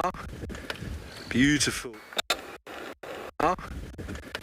Beautiful image for Chitwa Lodge of the Lion Pride walking in front of the open area, in front of the dam.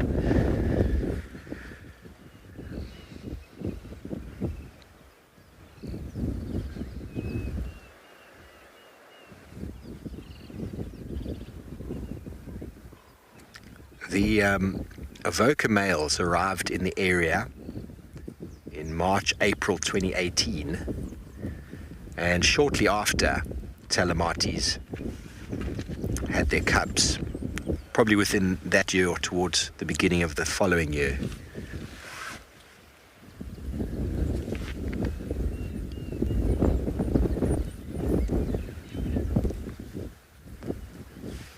It took about 6 months or so for the Avocas to really start putting down their claim.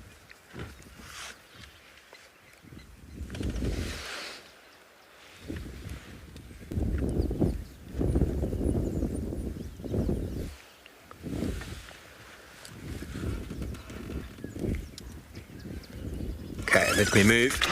We are going to lose them if they cross the road again, like the Djuma Pride today.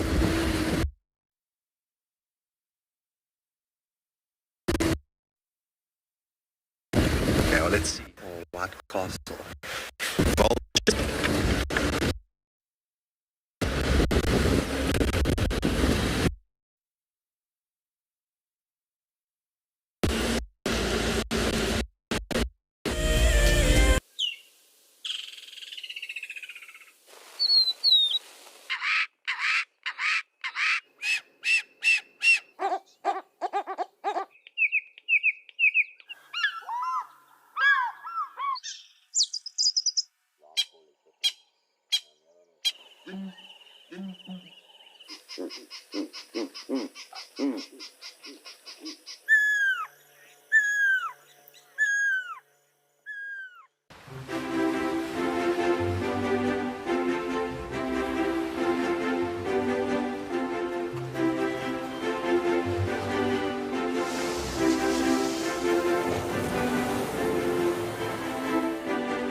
Oh, what are you doing? Are you trying out for the ballet?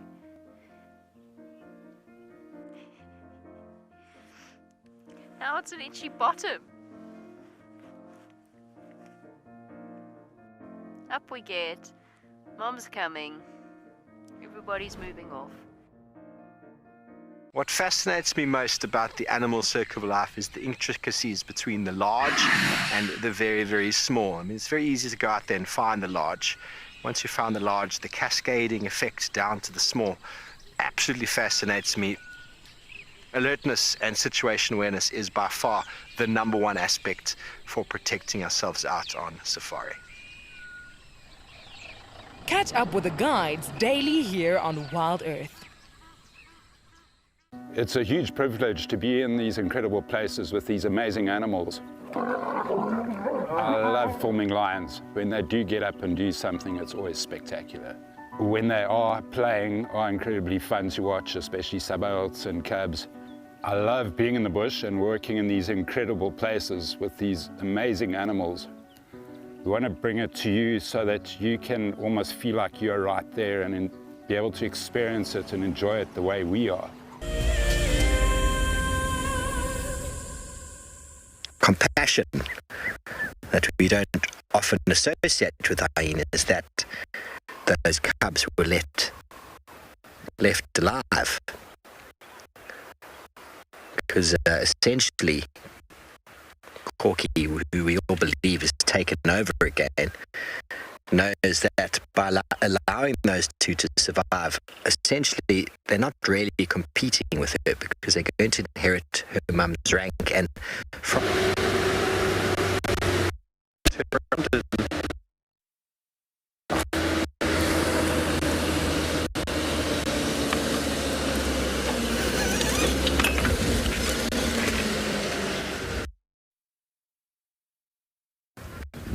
and those little cubs will learn very quickly where their rise to fame is actually at.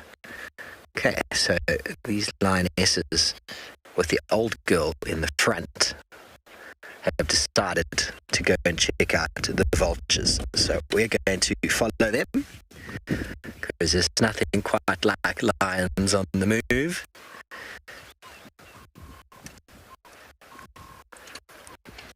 Oh, one of these lions is smelling absolutely repulsive. Poof.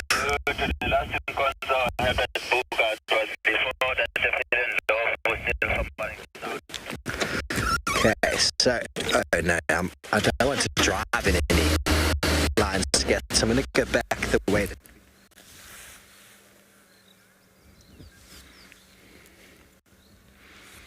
We're just enjoying this and soaking up every moment. So they just, seems like they're just sleeping there and having a sip every now and then.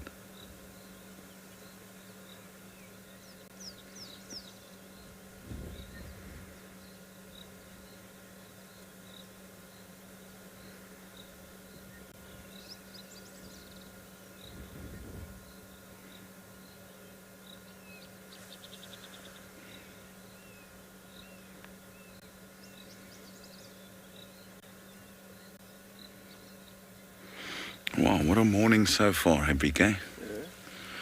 I mean, Steve's lions and the leopard he had, and now this. And it's not over yet. There's more to come.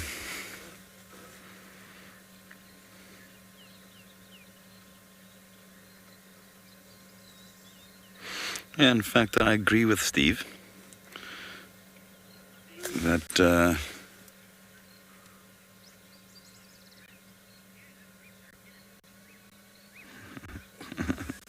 Hi, Hula.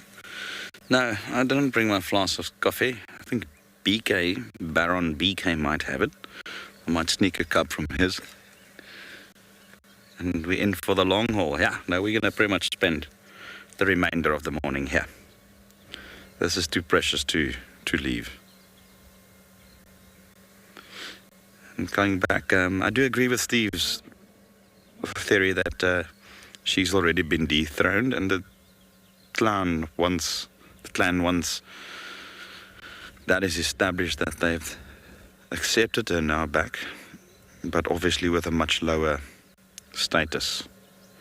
And the same's going to go for the cubs.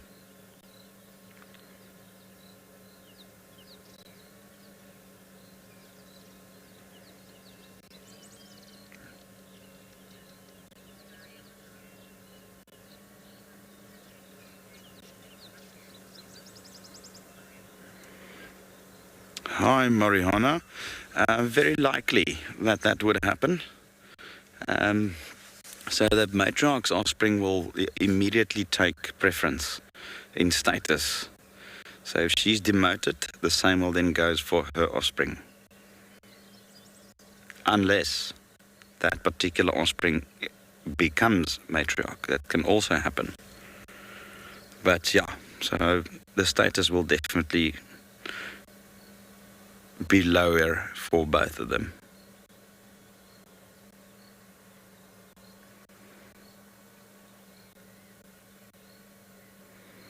There's a strong inheritance factor at play. So, and we've been through over this a couple of times where matriarchs, their daughters will definitely have a lot more privilege within the clan.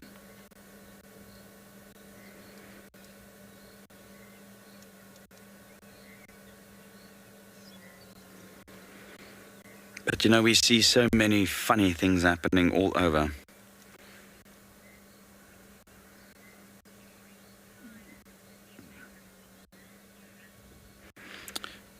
Good day, Joey. That is a possibility, absolutely. The fact that she's now lower in status could open up the pathway for them to work their way up.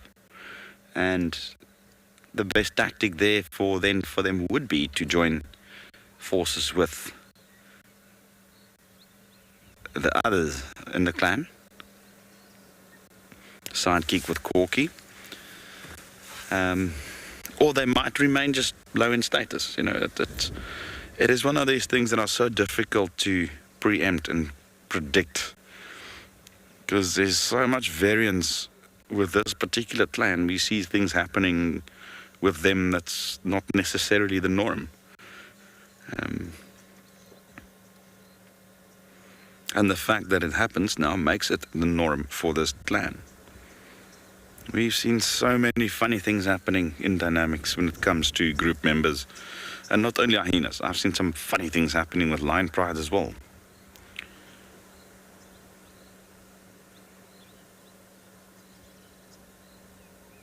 Makes for some interesting observations and conclusions that comes up. And you could probably have 10 guides here, and you're probably going to have about 10 different theories as to what happens.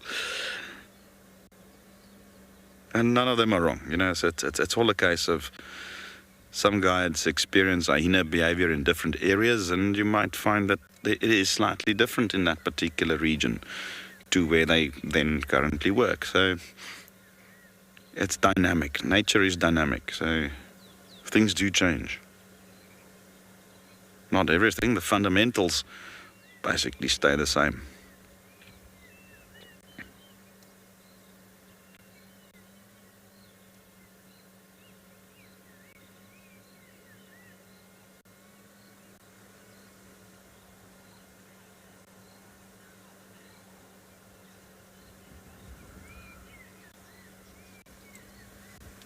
Hi, Leopard.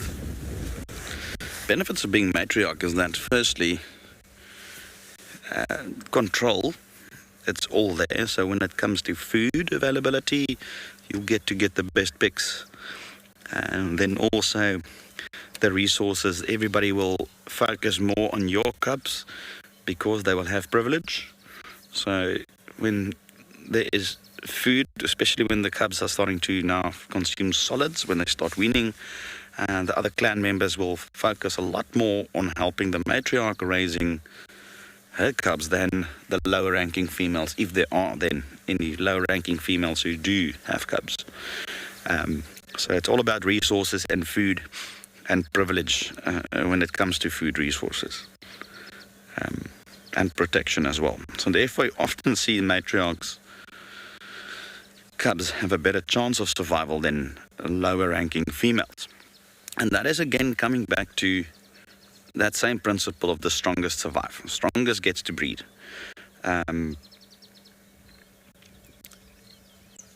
So that ensures that if you are capable of claiming the matriarch throne, it means that you are the strongest female at the time in that clan. So therefore you deserve to have all the help you can get from the clan members in order to raise your cubs. So you want that genetics to be passed on, and those cubs then to rear themselves and hopefully pass on their genes. It comes back to natural selection, and the strongest survive, pretty much.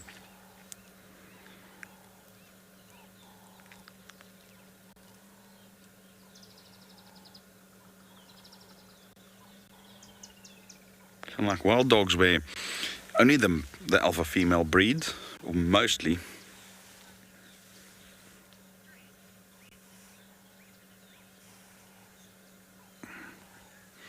Good day, foreigner. Wants to know if stress would limit her ability to produce milk. You know what, I assume that it could. We have seen it in humans, and it could very well be the case with them. Physical stress, trauma, you know, if she's got wounds that need to heal, that's extra body resources that goes into that. So I'm thinking that the quality and volume of the milk might be somewhat compromised in such a case. Whether it will be to that extent where it will be detrimental to the cubs, I cannot tell you. It would be interesting to get some veterinary opinions on this, but in general, yes, stress can cause a drop in production of milk and also in quality. But again, whether that will have a significant effect on the cubs, I don't know. I won't be able to tell you. I'm just speculating at the moment. And that's the thing, a lot of these things are not exact science, or perhaps have not yet been researched, so a lot of times we just have to come up with theories on these things.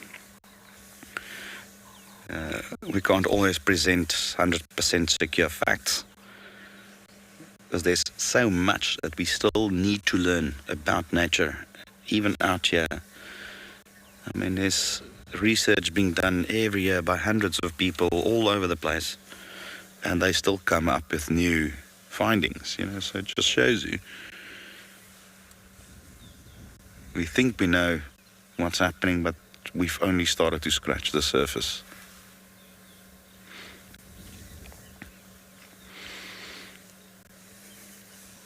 I mean, a lot of our textbooks and write-ups that we sort of have access to is done 30, 40 years ago. So there's new technology available now. Anyway, I'm just happy that the three of them are okay.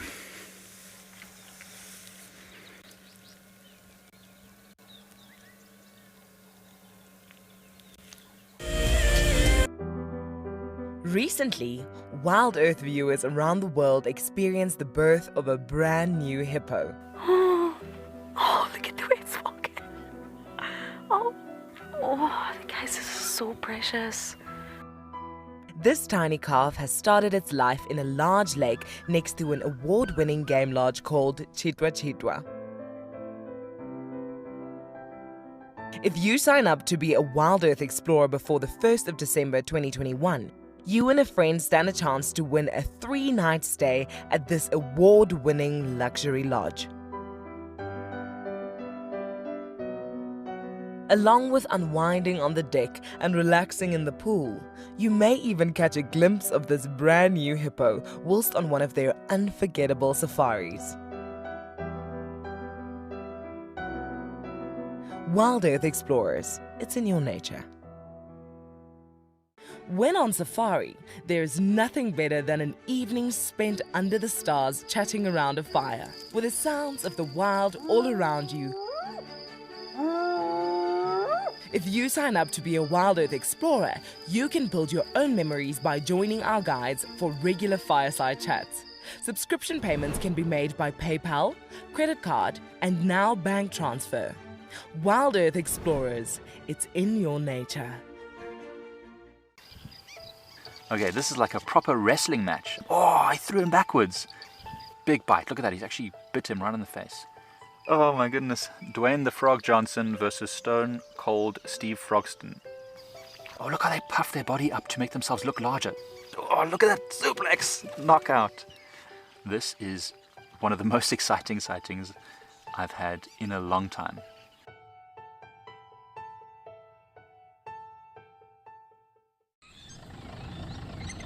My favorite animal is a leopard, purely because I just think they are just the epitome of feline grace and power, and the way they can move about in any environment and remain hidden until they want to be seen, I just find incredibly intoxicating, and they're amazingly beautiful.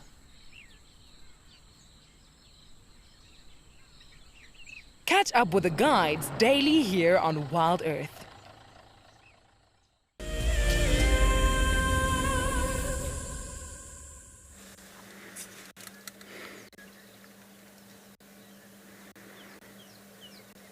Not much changed yet. They still enjoying the warmth of mum. She's enjoying a bit of rest to recover from those winds.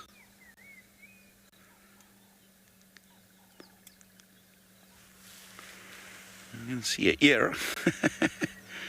Shame they're so cute.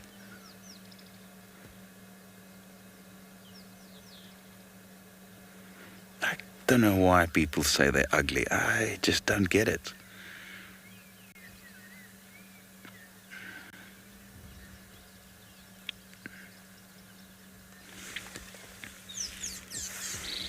I think they're gorgeous.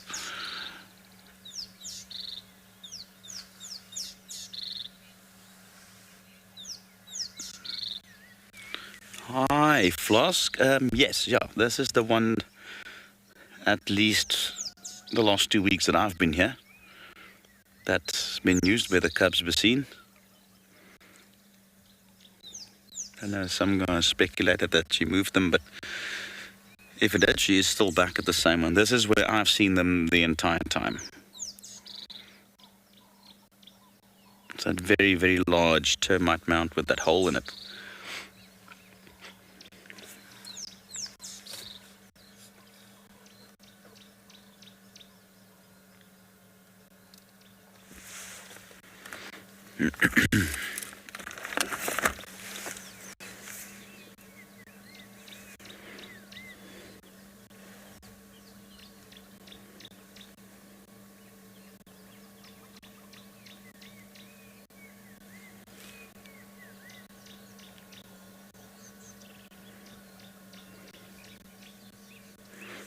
Good day, Junebug.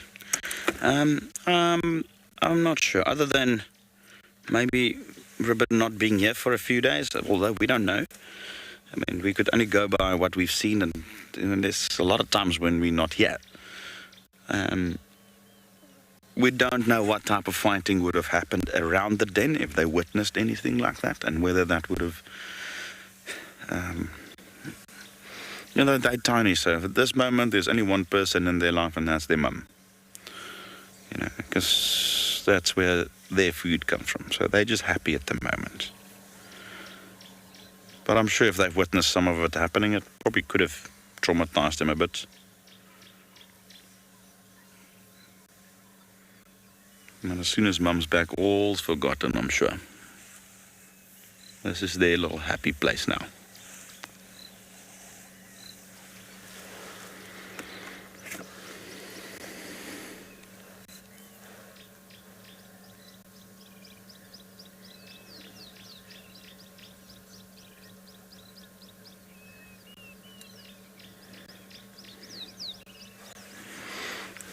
Hi there, Ola. I don't think they would have. They're tiny.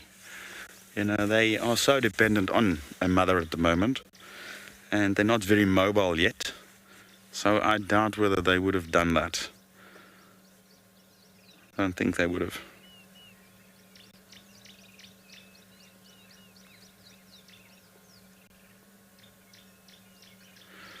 What I can say is there was a couple of days ago where we were still uncertain what was happening, and they were calling quite continuously for her. So that's what they will do. They'll keep on calling.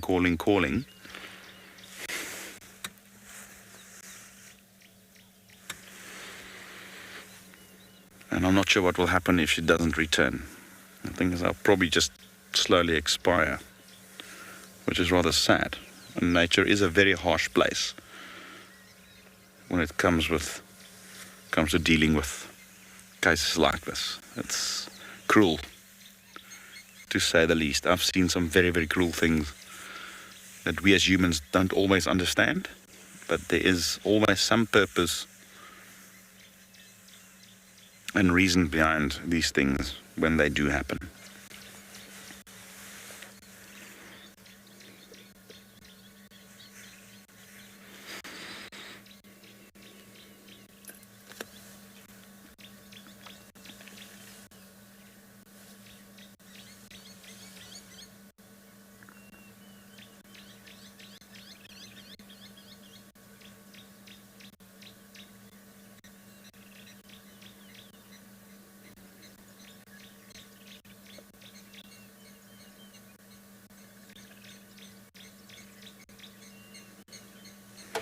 It's in a way very calming setting to watch them after all the pandemonium last week.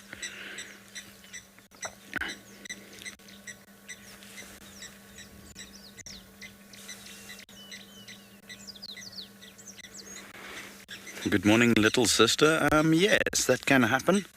I've seen with other clans I've observed previously in my life that sometimes they do have a few satellite dens, or prince dens as some people refer to them.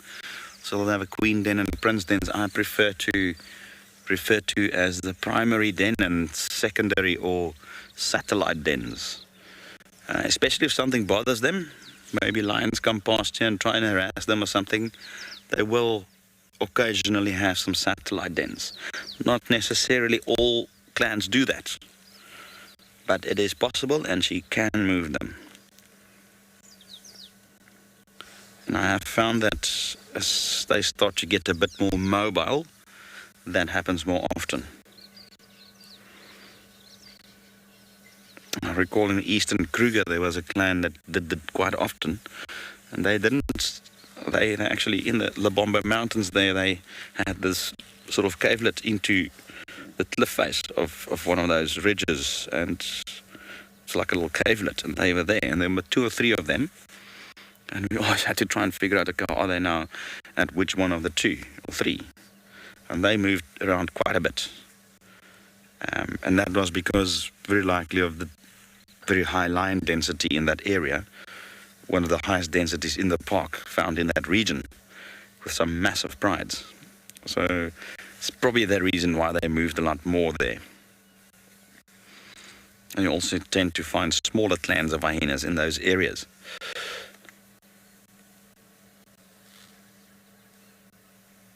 Whereas here you get a higher density of hyenas, very established territories,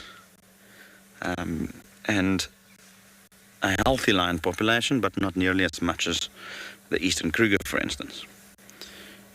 So therefore there is probably not so much of a need to move them every now and then.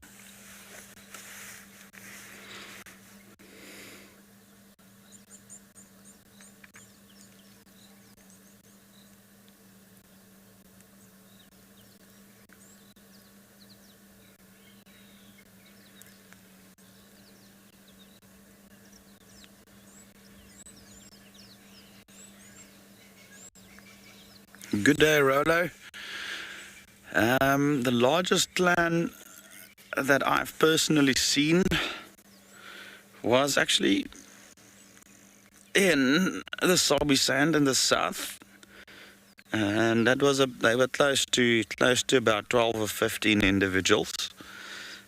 However, I've seen some documentaries of clans in areas of northern Botswana, as well as some footage from the Serengeti Mara system, where, I'm probably going to give you the wrong number, but wetlands of over 20, if not more, that have been recorded in those areas. It's just because I've not worked a lot in those areas there, up north.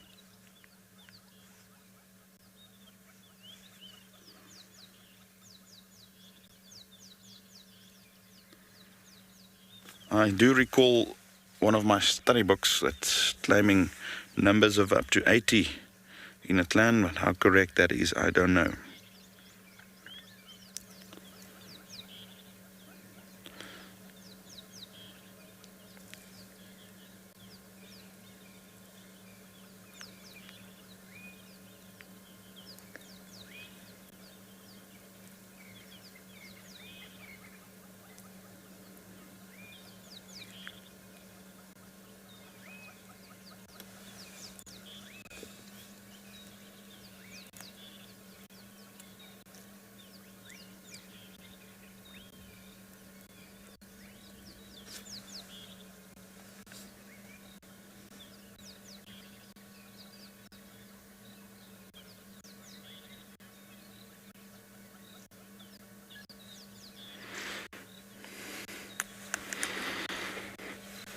Well, we'll definitely sit here and see what unfolds. At the moment it's very peaceful.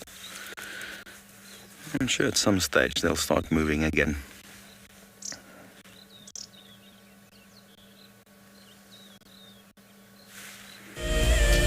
Calling all birders, twitchers and bird lovers. Popularity in bird watching has taken flight. Together with BirdLife South Africa, WildEarth is celebrating these delightful creatures with a birding competition. Keep your notebooks handy and your binos polished. On the 27th of November during the Sunset Drive, the big day will commence. The first to reach 25 birds will be crowned the ultimate twitcher. Catch all the avian action only on WildEarth. Staying one step ahead is the key to survival out in the African wild. And now you can stay in front of the pack with a WildEarth weekly newsletter. Sign up to be a WildEarth explorer and you will get exclusive behind-the-scenes stories about your favorite guides and camera operators. Information about our upcoming plans and projects will be delivered to your inbox every week before anyone else. And you can hone your guiding skills by taking part in our Identify Me nature quizzes. WildEarth Explorers, it's in your nature. There is clearly something in the vicinity around you that's drawn their attention. Yes, that meerkat in the tree is just the coolest of cool meerkats. But watch how he battles when he comes down. That would be like me climbing a tree, just better.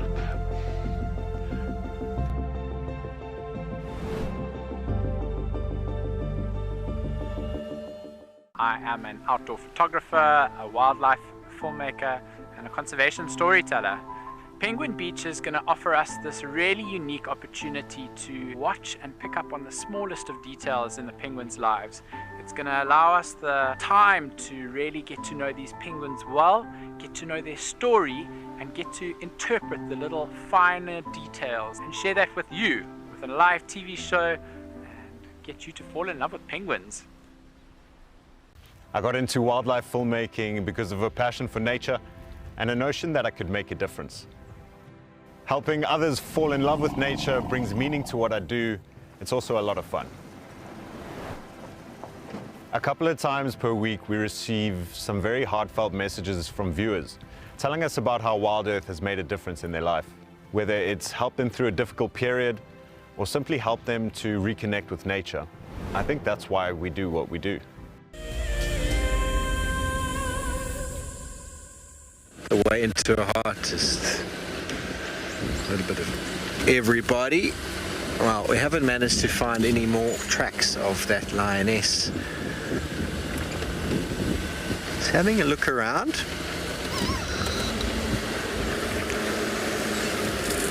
She could just be lying flat. She could be sleeping. But I reckon it's either a member of the Djuma Pride, because the 3 lionesses are hanging out just south of our boundary here with their cubs. Ooh, this is what I was looking for yesterday. male leopard. No, in the mud it looks like a male leopard. It is our three-lobed hyena that has often confused many of the experienced trackers guides. This is the junction, Shabamo and Firebreak with Gowrie Main, where the old hyena den used to be, the one with the plunge pool and summer spa. And this road here used to be very well demarcated by Tingana this side and Hukumuri this side. So the link road takes us back to Treehouse. Check that this lioness hasn't walked out of our southern boundary, because it's very possible she might have done. These little muddy patches over here are often a very good little spot to look for a lion track.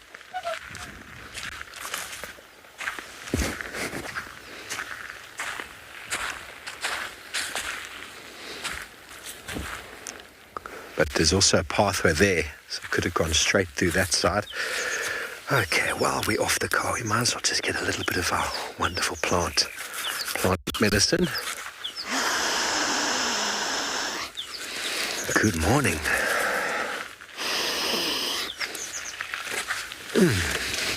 Lola, I like this area. Be honest, I like this area, Shabamo, Treehouse Dam. Mulwati. Sadly, we don't get any signal with this car in the Mulwati, so I've been avoiding driving in there, but I love driving through the Mulwati. But this area here, there was a video a while ago of me driving, following up on a... Oh, I think I might have found a lion. That is a male lion. That is a male lion. That is not a female lion, but there might be a female with him. Dark mane. Is it you, buddy? Is this you lying here? Looks like it might be. Okay. I saw a little bit of beige. I was going to give you a rendition of what happened when I was at this hyena den. This is the hyena den I was talking about. That June had her cubs and Pretty had her cubs at a sort of older stage. They were very inquisitive and coming around the car. And Plonk, Corky's cub at the time, was around. And this is the den that Hukumuri actually led me to. And Corky was matriarch at the time, and Corky came out and chased off Hukumuri. And then we had wonderful sightings here for quite some time. And then I was sitting at this den with Craig, and we heard a leopard calling. So I drove out just to the junction I was at before. And there's a funny video going around of many people thinking I nearly drove over a leopard, but I didn't. I was actually in the neutral position. But anyway, it does look quite funny, especially when Kirsty, one of the old directors, added a little bit of a comical tune to it. Very funny. Well, Darkmane doesn't look like he is going to budge. But wonderful. He has moved a little bit since last night.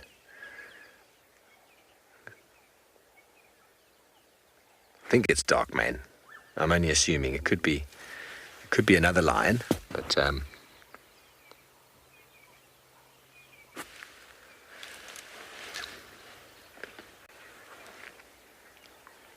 okay, so from one old hyena den to the newest with Chris.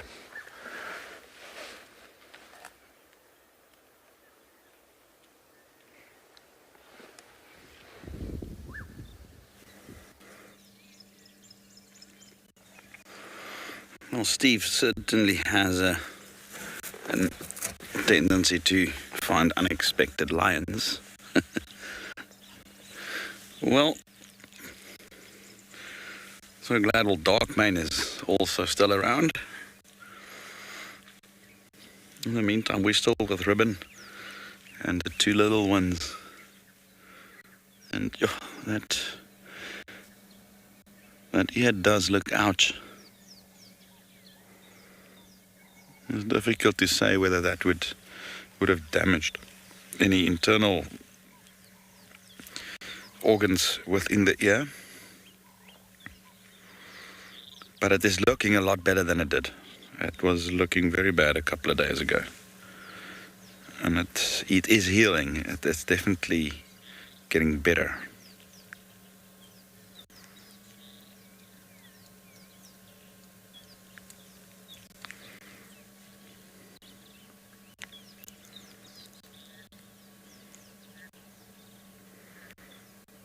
I'm just always amazed at how much we can learn from animals.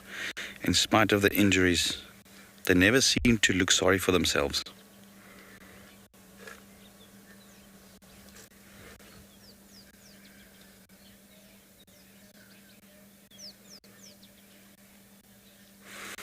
Hi there, Let's Do It 101.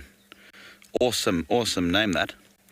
Anyway, you're asking there if she submitted eventually to have her cub survive. I think that's a very strong possibility. She's realized that, keeping on trying to fight for the throne is probably not going to be feasible, or the outcome's probably not looking good for her. And if she persists, she would have run the danger of getting so injured that she can't feed the cubs anymore, or even having herself killed. And that will automatically create problems for the cubs as well, because we're not sure whether they will be accepted. And then obviously if they are still then accepted by the clan, they'll have very, very low rank. So I think that's a very, very good theory that you've got there, that she eventually realized, let's step down, stop the fighting, and focus on the cubs. I like that.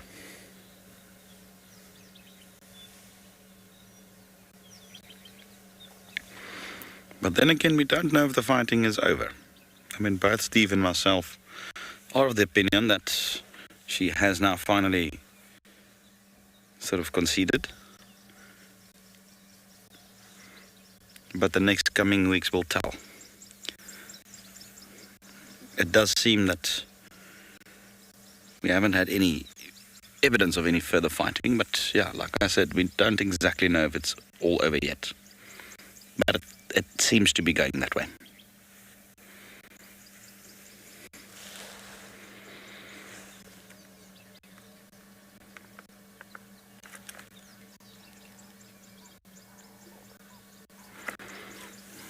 I want to go back to Steve. I mean, we are here, and it seems like the old man is being bothered by flies, and I'm not talking about Steve.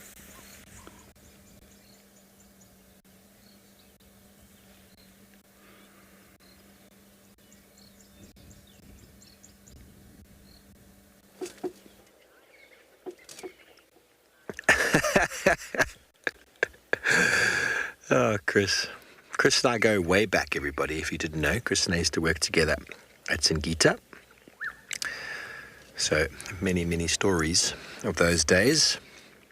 Tracking lions in the Lubombo concession of the Kruger National Park. What a place to be.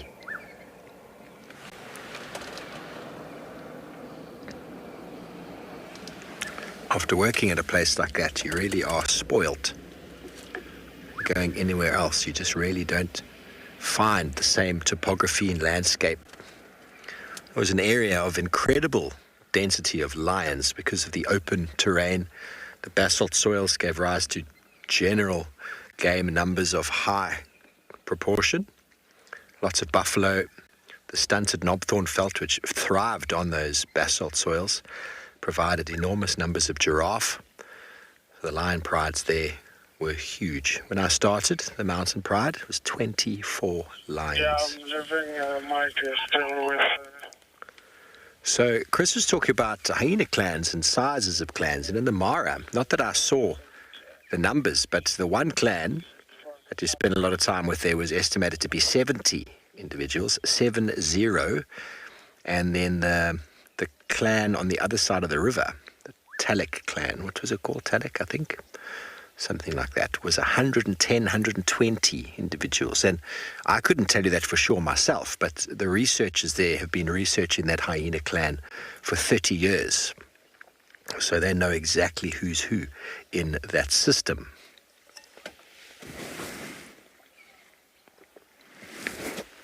On a couple of occasions, following a lion pride in the Mara, a lion pride of 6 would kill a wildebeest and the hyenas just come in. It was done. Lions didn't even try and defend. So the reputation up there is quite incredible. We don't see the same numbers down here. We don't have the same abundance of game.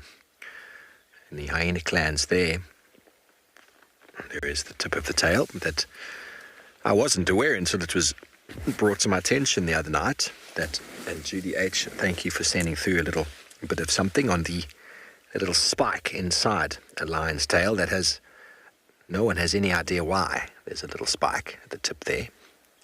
It's very, very draconian, very reptilian spike right underneath, inside the black fur of the tail. I'm not going to go and show it to you because, well, Darkmane wouldn't really appreciate that very much.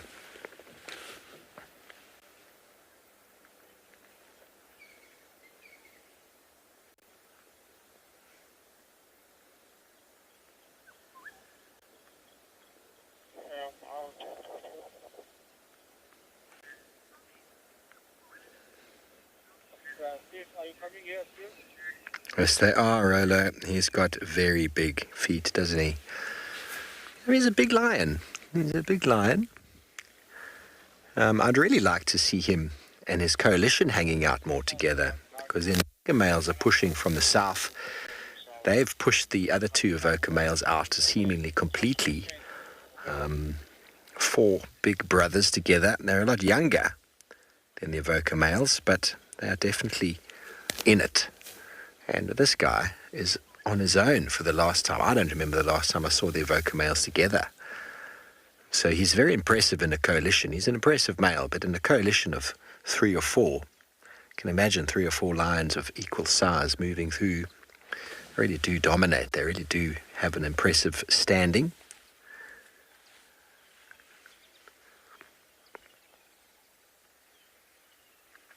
But we saw the Telemates before, and this gentleman here is indeed possibly the father, maybe one of the fathers of those cubs. So his lineage has been secured.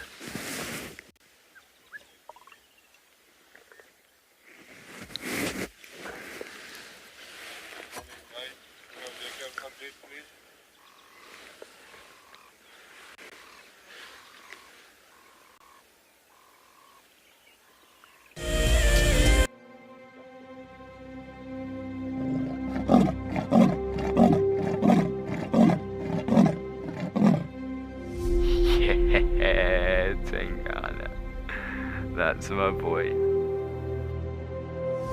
It couldn't be a better morning. This is just too special. Wow, what a way to start off.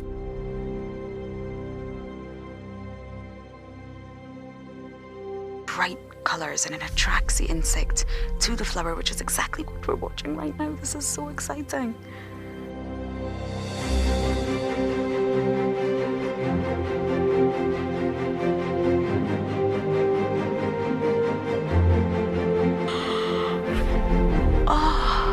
There's 2. Hello, Mama. It's all good. Hi. Hi. The smallest baby black-backed jackal I have seen in the wild. Look how full the belly is. It is so incredible to spend this time so close to an African penguin. They just make me feel alive. That is incredibly sweet. Grooming each other. Play is vital. This is how they learn. This is how they would tackle prey. There you go, there you go. There you go, there you go. Heart is pumping right now. Look at this, everybody. We've got a live kill. There's nowhere to go. It's just such an incredible privilege to be out here. It just keeps on delivering.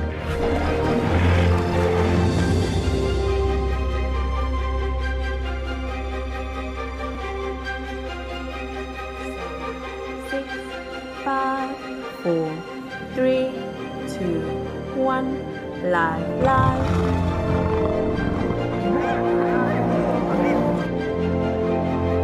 There she goes, going for the youngster. She got it.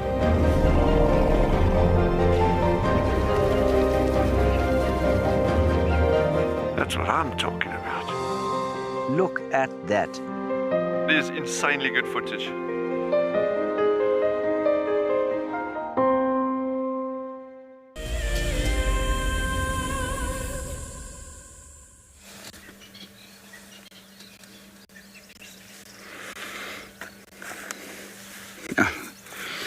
This is one of those days where there's things happening all over the place. Lion's been found, and Steve climbing out into puddles and walking into dark main, and leopards and all sorts of things being called in on the radio. But how can you leave something as precious as this? So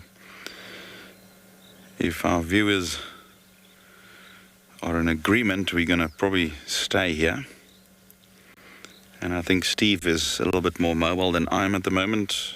He could probably follow up on some other animals that's been seen. This is just too precious to leave.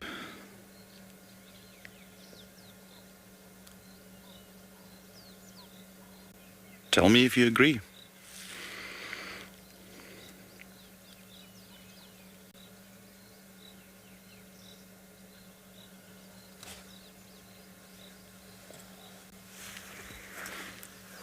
Good morning, Travolta.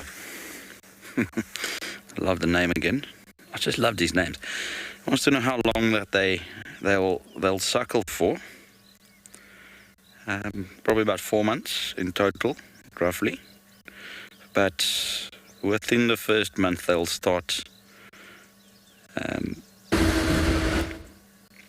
feeding on solids as the adults bring food back for them. And then slowly but surely they'll slowly wean off milk. And then from about 4 months onwards, 4 to 6 months, they'll be completely off the milk.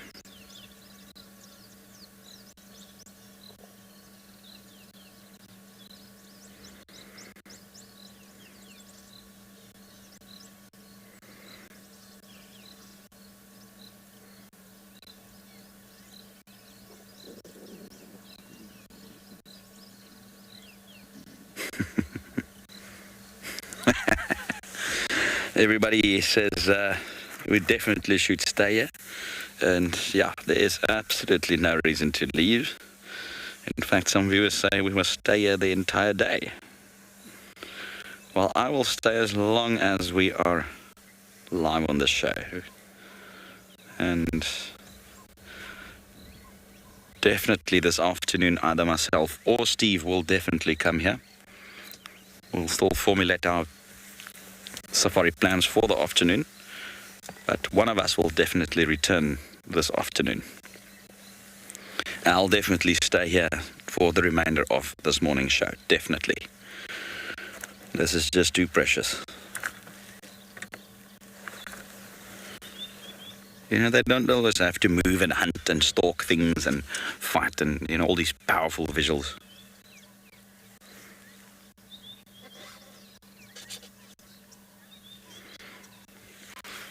Hi there, leopard lover.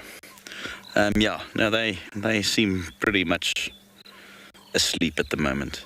Like any babies, they need a lot more sleep than the adults. And what better bed can you have than mum's warm belly and a fresh supply of hot milk in your mouth?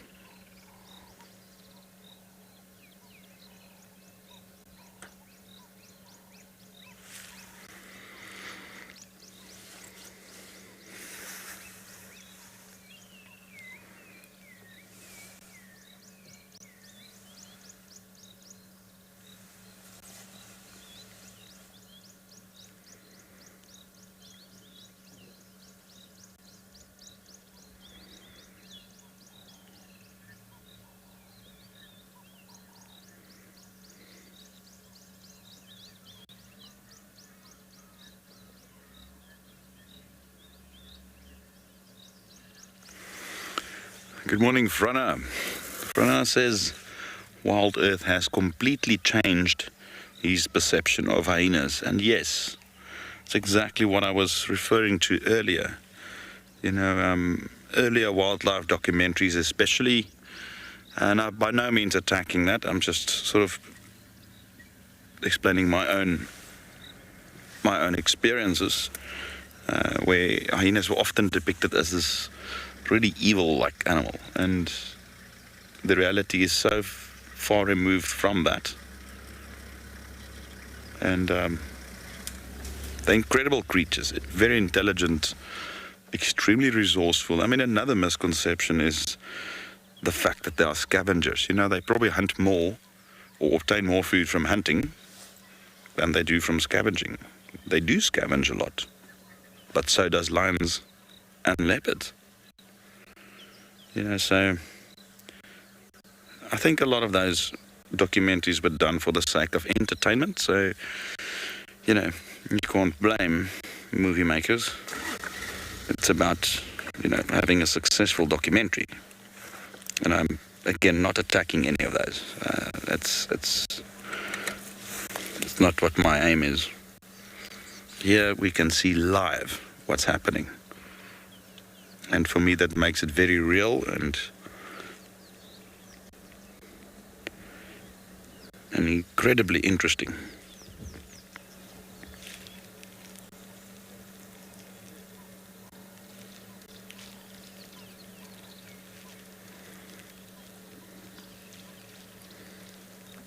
As well as the perception of them being ugly and stupid.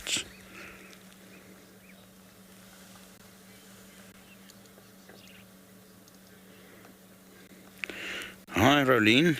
I would figure about probably the same as most large predators, about 15-ish. Would be a guess.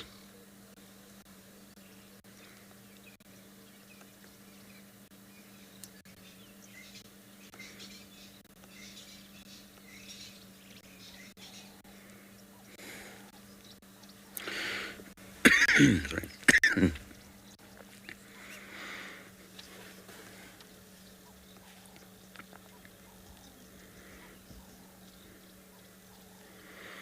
The lifespan is about 15 to 20 years based on studies done in captivity.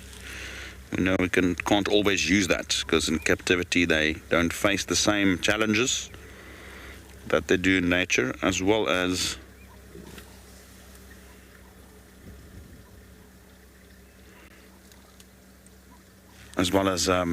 you know, in captivity they always don't have the same lifestyle.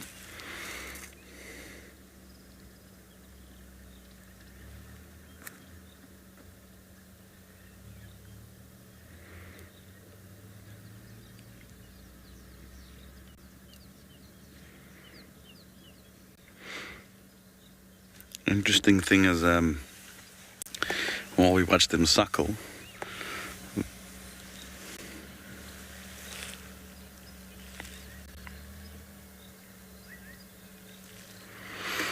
hi there, Lulu. Wants to know if there's anything that they won't eat. Assuming you're referring to animals. I've seen them consuming pretty much every living creature that's large on this, from the remains of small duikers to feeding on dead elephants. So I think if it's alive and it's something that was alive, they will probably eat it. I have seen them eating fish that was drying up in a pond. I have seen them eating putrid meat as well, but I've seen lions and leopard do the same.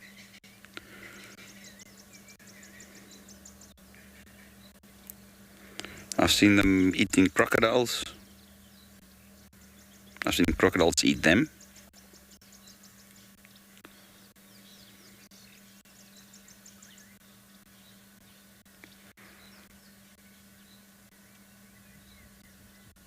One thing that I did see once was, it was unfortunately a rhino that was hit by lightning. and they didn't seem to want to eat that. They perched up and they had a bite or two and then left. I'm not sure of that. I've heard a lot of people say that animals don't like to consume animals that were struck by lightning, and in this case they had a quick nibble and left. Perhaps their electrochemical action tainted the meat in some way that even them won't touch. And this was just an observation I had. It's something I'd always wondered about. If any other experience something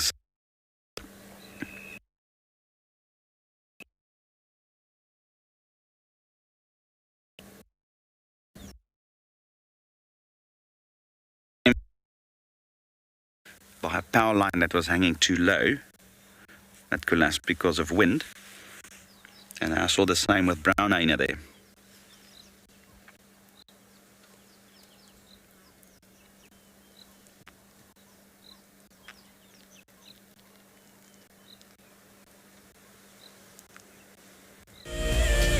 Hi, my name is Leslie and I live in Ashton in a little town in the Boerland in the Western Cape.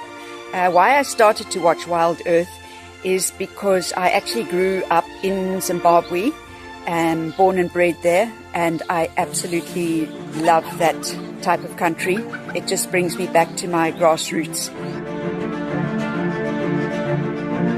My favorite thing about WildEarth is, of course, the animals. We don't get the big five down here, or many of the little five. And I would love to take my little grandson up, who will be 9 next year, perhaps with me on this experience. I'm hoping to steer him into a huge love of wildlife and perhaps even some sort of career in it. And thank you for giving me this opportunity. I'm so looking forward to it.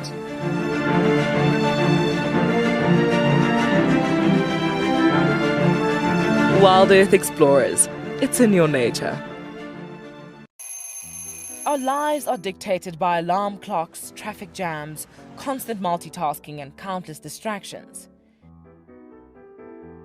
The wilderness is where many of us feel the most human. On a bushwalk, we become part of the natural landscape. As you step off the vehicle, everything comes alive.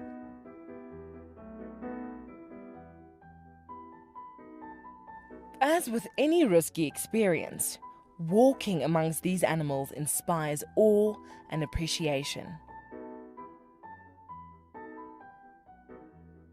Now, it's your turn to go on a bushwalk. Join us from Pridelands as we slow down our thoughts, put aside our distractions, and reconnect with a place that first taught us how to be human. So there we go, look. All three in one frame. Look at that, isn't that cool? Oh, that is so special. That is exactly what we had been hoping for, is all three of them to come together and make the perfect little family portrait.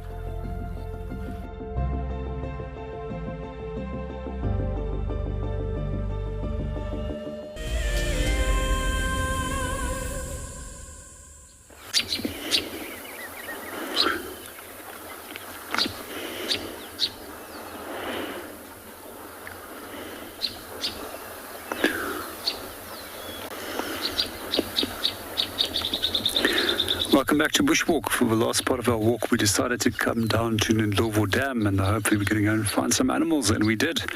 We've managed to locate a small bachelor herd of elephants. They're just busy drinking, and it seems that they're just repositioning depending on where the wind is blowing, as we quite often find that the wind blows molds and all kinds of slime, substances and algae to that point of where the wind is ending at the edge of the water, and they prefer clean water. You can already see some of them are not drinking the water directly, but pushing some of it out, making sure that the water is clean, that they can suck up from underneath that algal mat.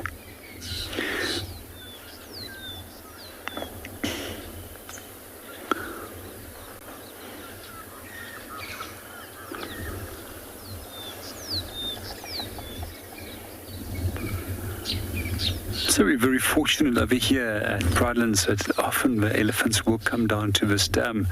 It lives up to its reputation as an Ndlovu Dam, which means elephant. And I hope that they might actually want to come and have a swim.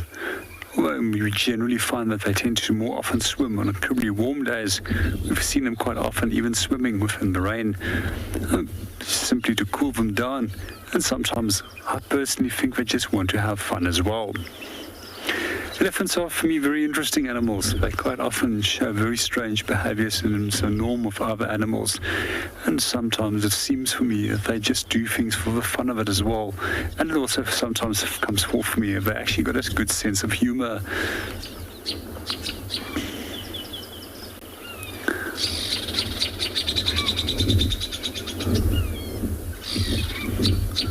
So for those of you that have joined us for the first time, we often find when it comes to elephant society that we've got a number of different social structures.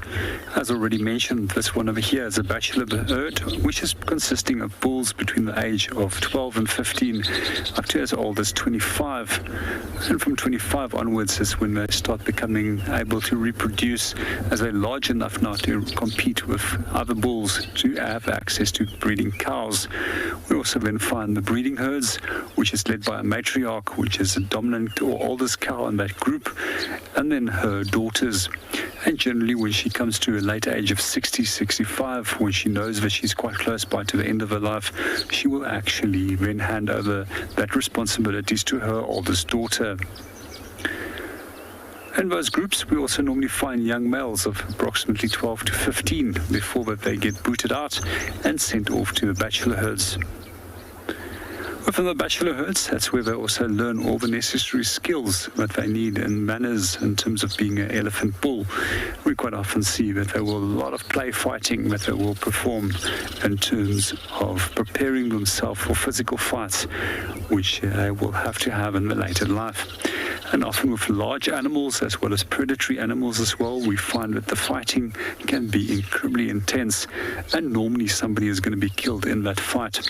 We also find that elephants have also learned the ability to switch off a condition that's called must if they actually do detect more dominant elephant bulls in the area that is already in must. Just for those of you who are not aware of what condition must is, the testosterone levels actually increases by some 6-fold and makes the elephant, especially young elephants, very unpredictable in their behavior. As for me, over the years, I've observed that the older bulls tend to handle the must condition much better and they're slightly less aggressive compared to the younger bulls. However, I would still not challenge a bull that's in must because you never know what they can potentially do. So some of the signs that you can look out for when they're in must is temporal secretions as well as wet marks between the legs, as they quite often dribble a lot of urine during that period of time. While we're watching our elephants, let's go and see what Steve has found. It sounds as if he's actually managed to find something interesting.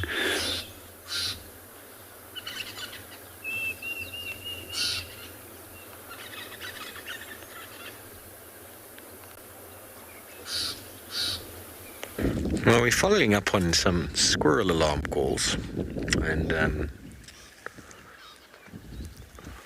goodness me, look at that. There's a lioness, everybody.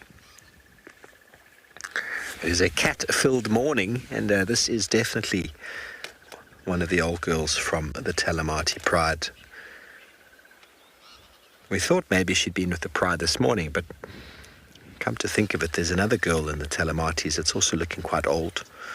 She was the one who led the charge this morning, and I don't remember looking at her eye clearly. I just remember her getting up and everybody following, and I thought it was this one. So the noises we heard earlier when we were doing our intro, we heard some lion calling, most likely her trying to find the Pride, and now she's all the way back where Chris originally found them last night, then handed over to me here on quarantine. Come to backtrack. Don't worry, everybody. Lionesses are very capable of being on their own for some time. And this old girl has still got many tricks up her sleeve.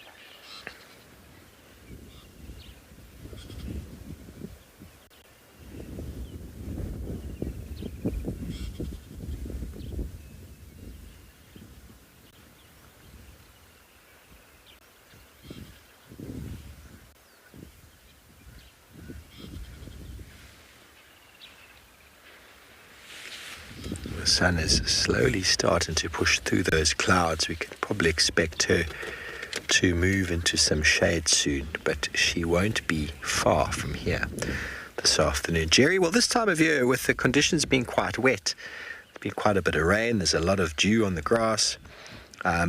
Big cats do walk on the road. They do walk on the road, and we often find them on the road. It's one of the reasons why tracking is so good.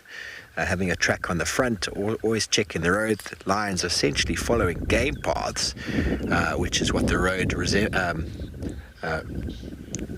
really is for them, is a really big game path.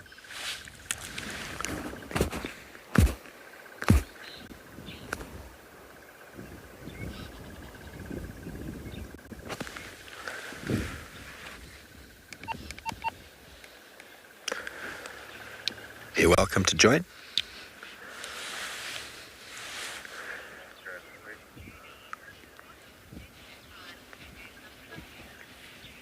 Judy, best time to do tracking is in the morning and in the early afternoon, sort of latish afternoon. My favourite time is now, from sunrise until about this time. It starts getting quite warm, the angle of the sun starts to sort of move around, and you start losing the depth of the tracks.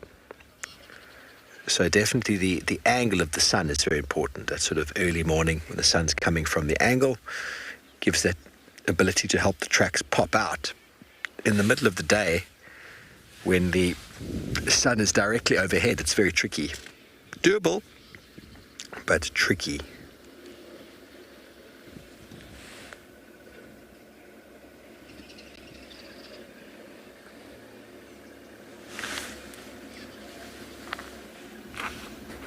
There we go. You can see her injured eye. It can happen many ways. Claw through the eye, a hoof, any laceration across the cornea can lead to that blindness.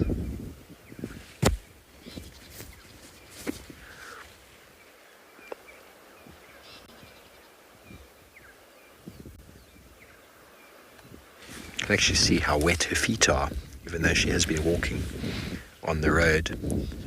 Her feet are very moist, lots of soil stuck to them. You get very wet shoes walking off-road in these conditions.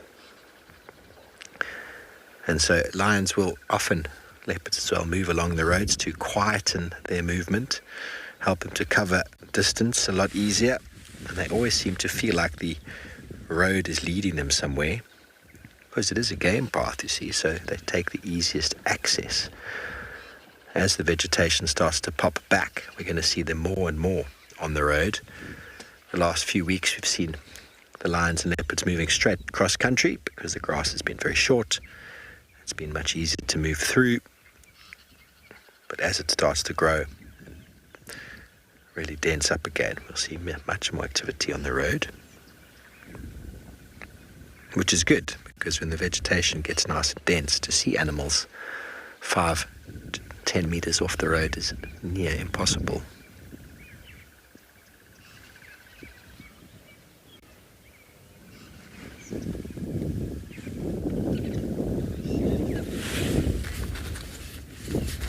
Okay, well, we're going to spend a few more moments here with this old girl.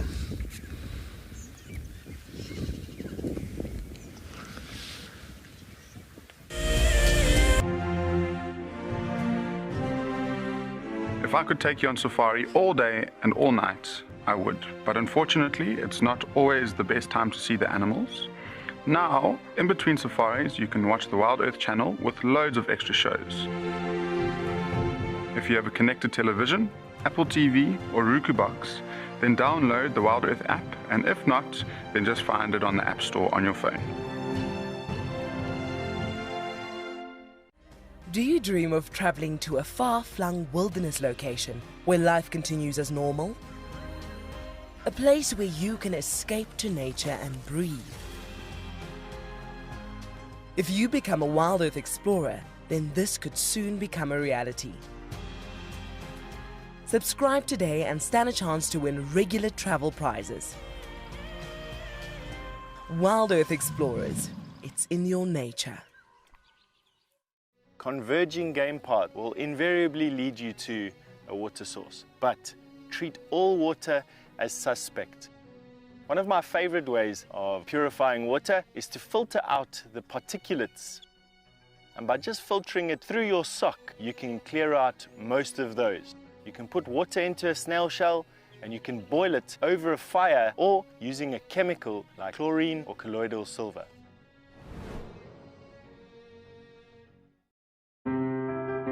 Hello, my name is Jean-Pierre Leroux, and for most people, I'm just JP. In terms of a profession, I work as a professional tourist guide on a national level, both for nature, culture, birding, as well as adventure.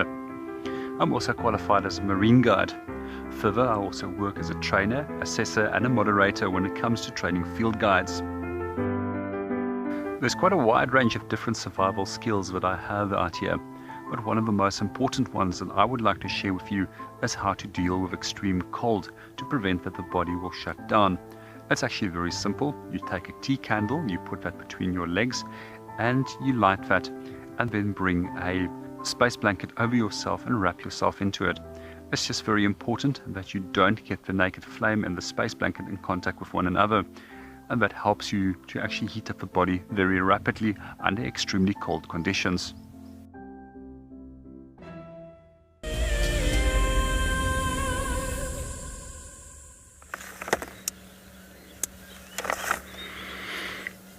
Finally, some sunshine again. The weather is just unbelievable at the moment. Started this morning with such incredible sunlight, then near winter temperatures coming in with the clouds, and now a little bit of sun again.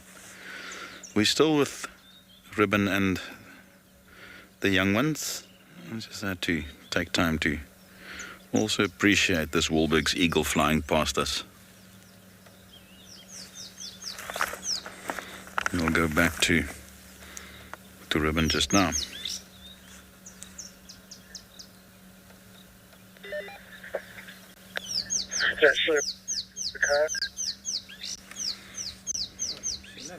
Oh, she's gone in now. There's a cutie. Yeah, station, you're welcome to approach.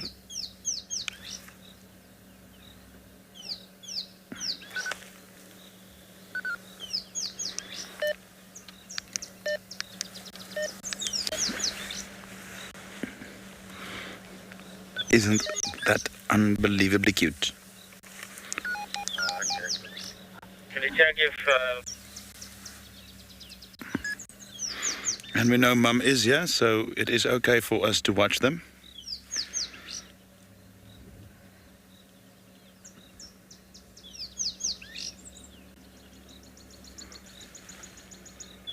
She's just lying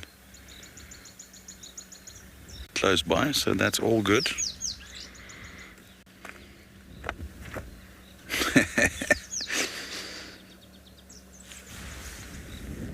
I don't know if you can see those guys. They're welcome to approach. I can't get through to them.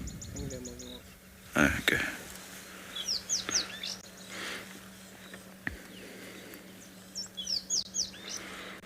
Yeah, I think with the sunshine, there was a quick sudden movement and they all went inside. I missed where she's gone. I did see her get up. I don't know if she's gone in there or she's just lying on the other side, but she is around. She is here.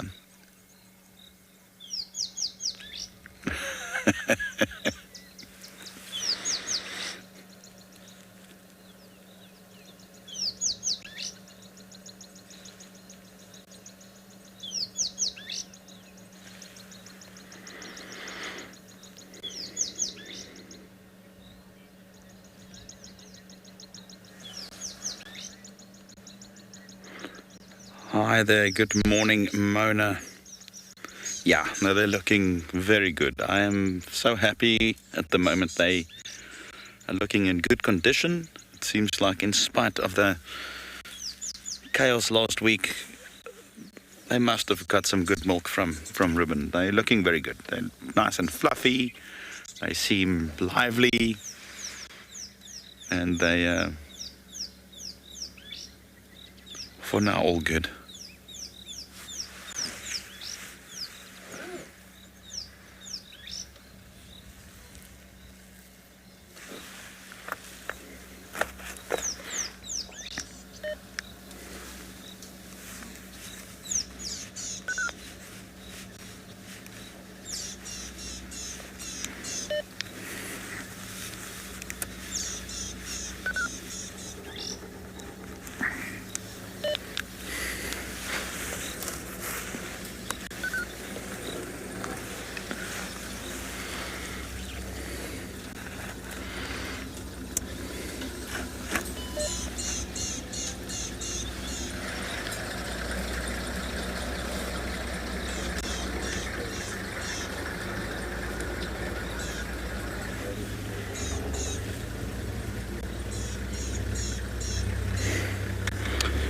Good day, Susie. I'm not entirely sure.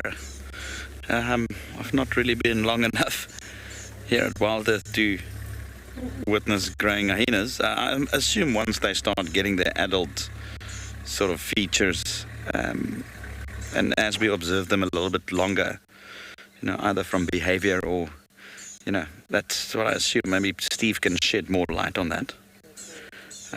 I think it's a bit early. Firstly, we want to see that they survive. That's the first thing. And then secondly, well, thinking that we would want to see how they turn out as sub-adults. And that could give us something, either a specific feature on the face or the body, or something that they do that might stick around in our memories. But we'll definitely keep you updated as that unfolds.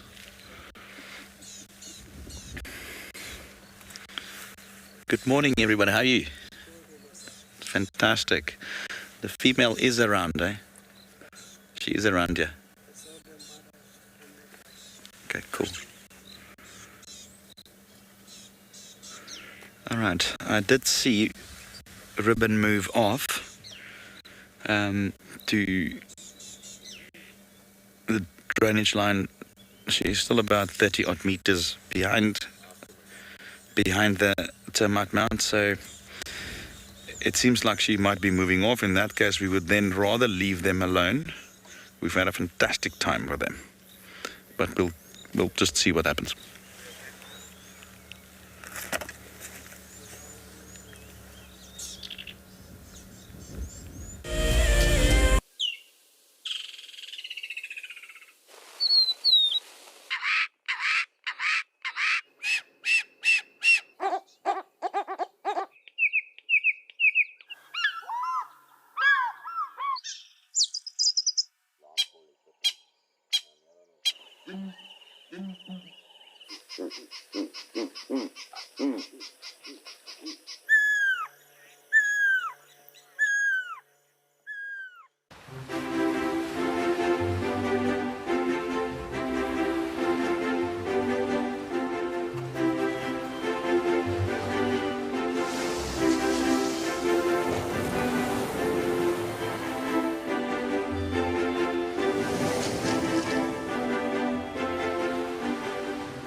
Hello, boy. You are a monster. And he's coming right up to us. Hello, boy. Oh, settle down. Settle down. He is very, very close. He's pushing his trunk against the car. You can feel the car moving. Hey, hey, hey, hey.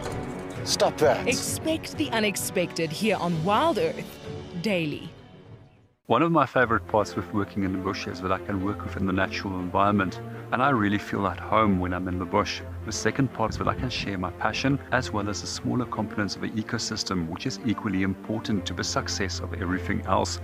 One of my favorite animals are actually black rhinos, and one of the reasons why I like them so much is firstly that they are large animals which can be incredibly unpredictable, and it's their unpredictable nature which makes it so unique to actually view them both on foot as well as from a vehicle.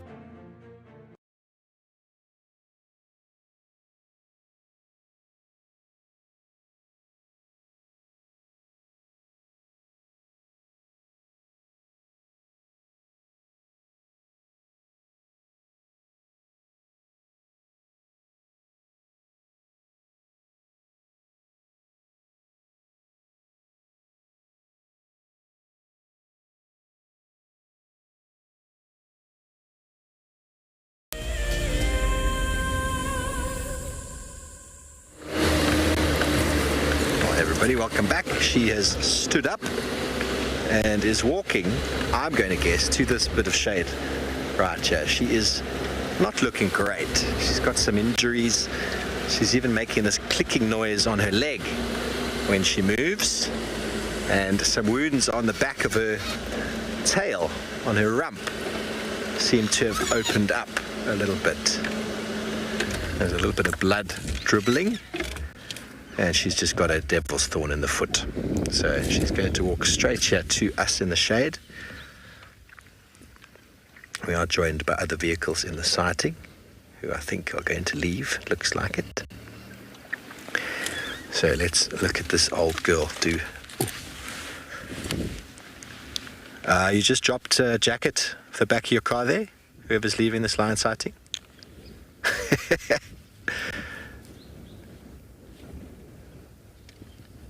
I just dropped a jacket. If they don't want it, I'll go claim it for them. Buffersook Station leaving the Singala sighting for Steve.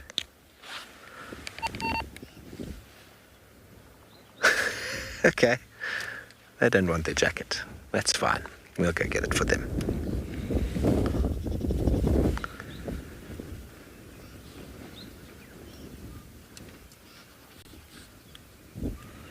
That's much better, my girl, hey?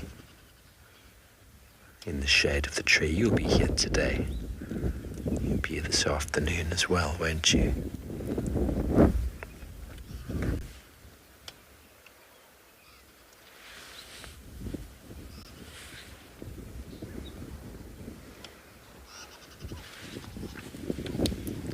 Thomas for Steve. Let me just try and communicate with him so I don't have to find him later to give him his jacket back.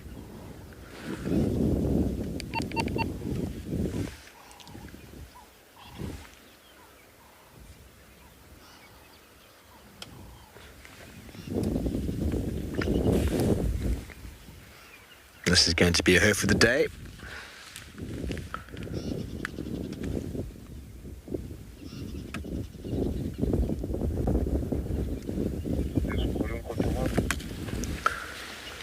Yeah, you dropped a jacket off the car when you pulled off there? Yes.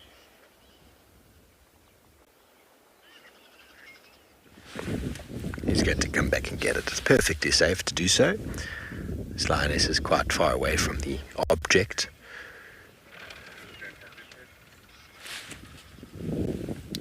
Yeah, did you copy me? You dropped a jacket off the back of your Morva when you left, just on the, where you turn around. I'll point it out to you. Okay, so it sounds like Chris has left the hyenas. I wonder what he's up to on his way home. No doubt he's thinking about breakfast.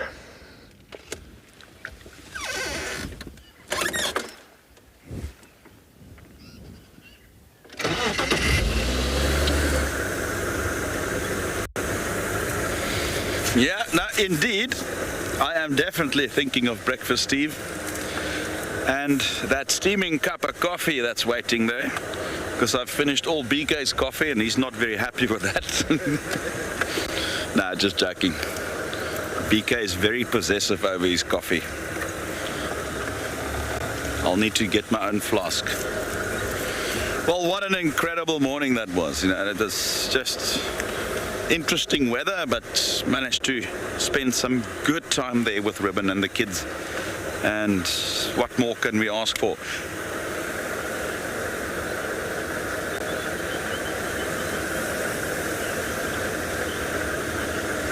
Hi there, Billy.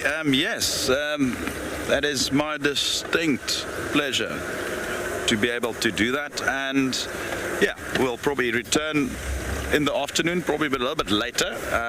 Just an update, she did move off towards the drainage, and the cubs then started to go back into the den. So there was, obviously with our sensitivity agreement that we have, is that we will then leave them, and that's just for them to habituate properly. I'm just going to go through a quick little drainage, so if you do lose me there for a moment, I'll be back momentarily. Although Wendy seems to have better signal through these drainages, Rusty is the one who has some form of allergy to these drainages.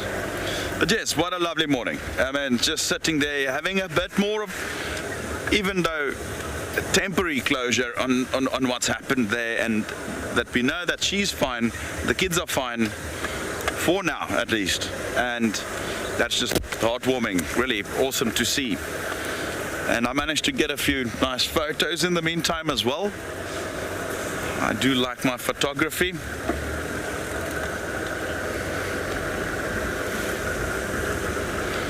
And we are homebound towards that cup of coffee. So let's head over to Steve, whose Lioness has found herself a shady spot.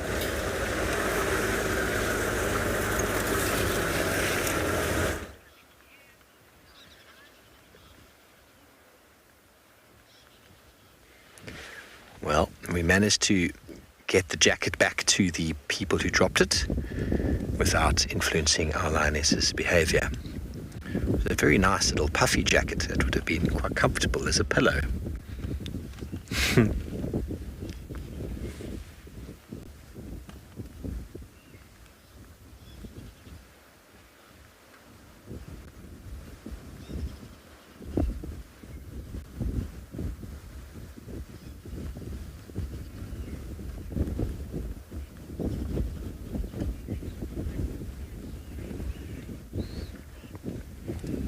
But it has been a morning of cats.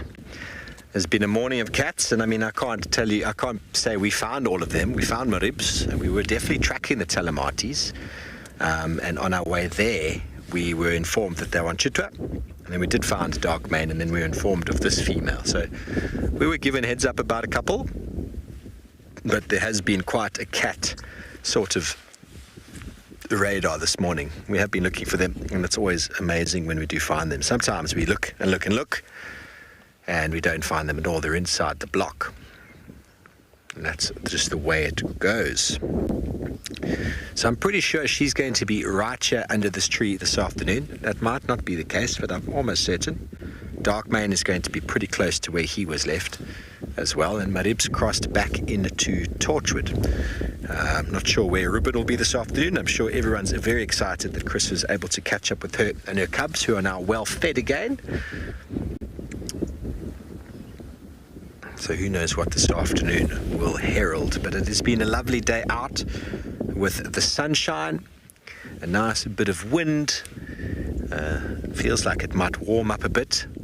Definitely has already warmed up slightly, but I know Darren and myself are quite looking forward to a well-earned breakfast this morning. Seeing all these hungry lions has made us rather hungry. So we're going to head home soon, and we do thank you all for joining us this morning on the Sunrise Safari, midweek safari. Saturday come early. We look forward to hosting you all this afternoon. Same time, same place from our various locations. As is always, we are very, very grateful for your questions and comments. We look forward to hearing from you again later. Don't forget, we will be sending you over to Penguin Beach after this. And we do really appreciate all your feedback this morning. We look forward to seeing you this afternoon. Until then, have a beautiful day, and we catch up with you later. Good day and goodbye.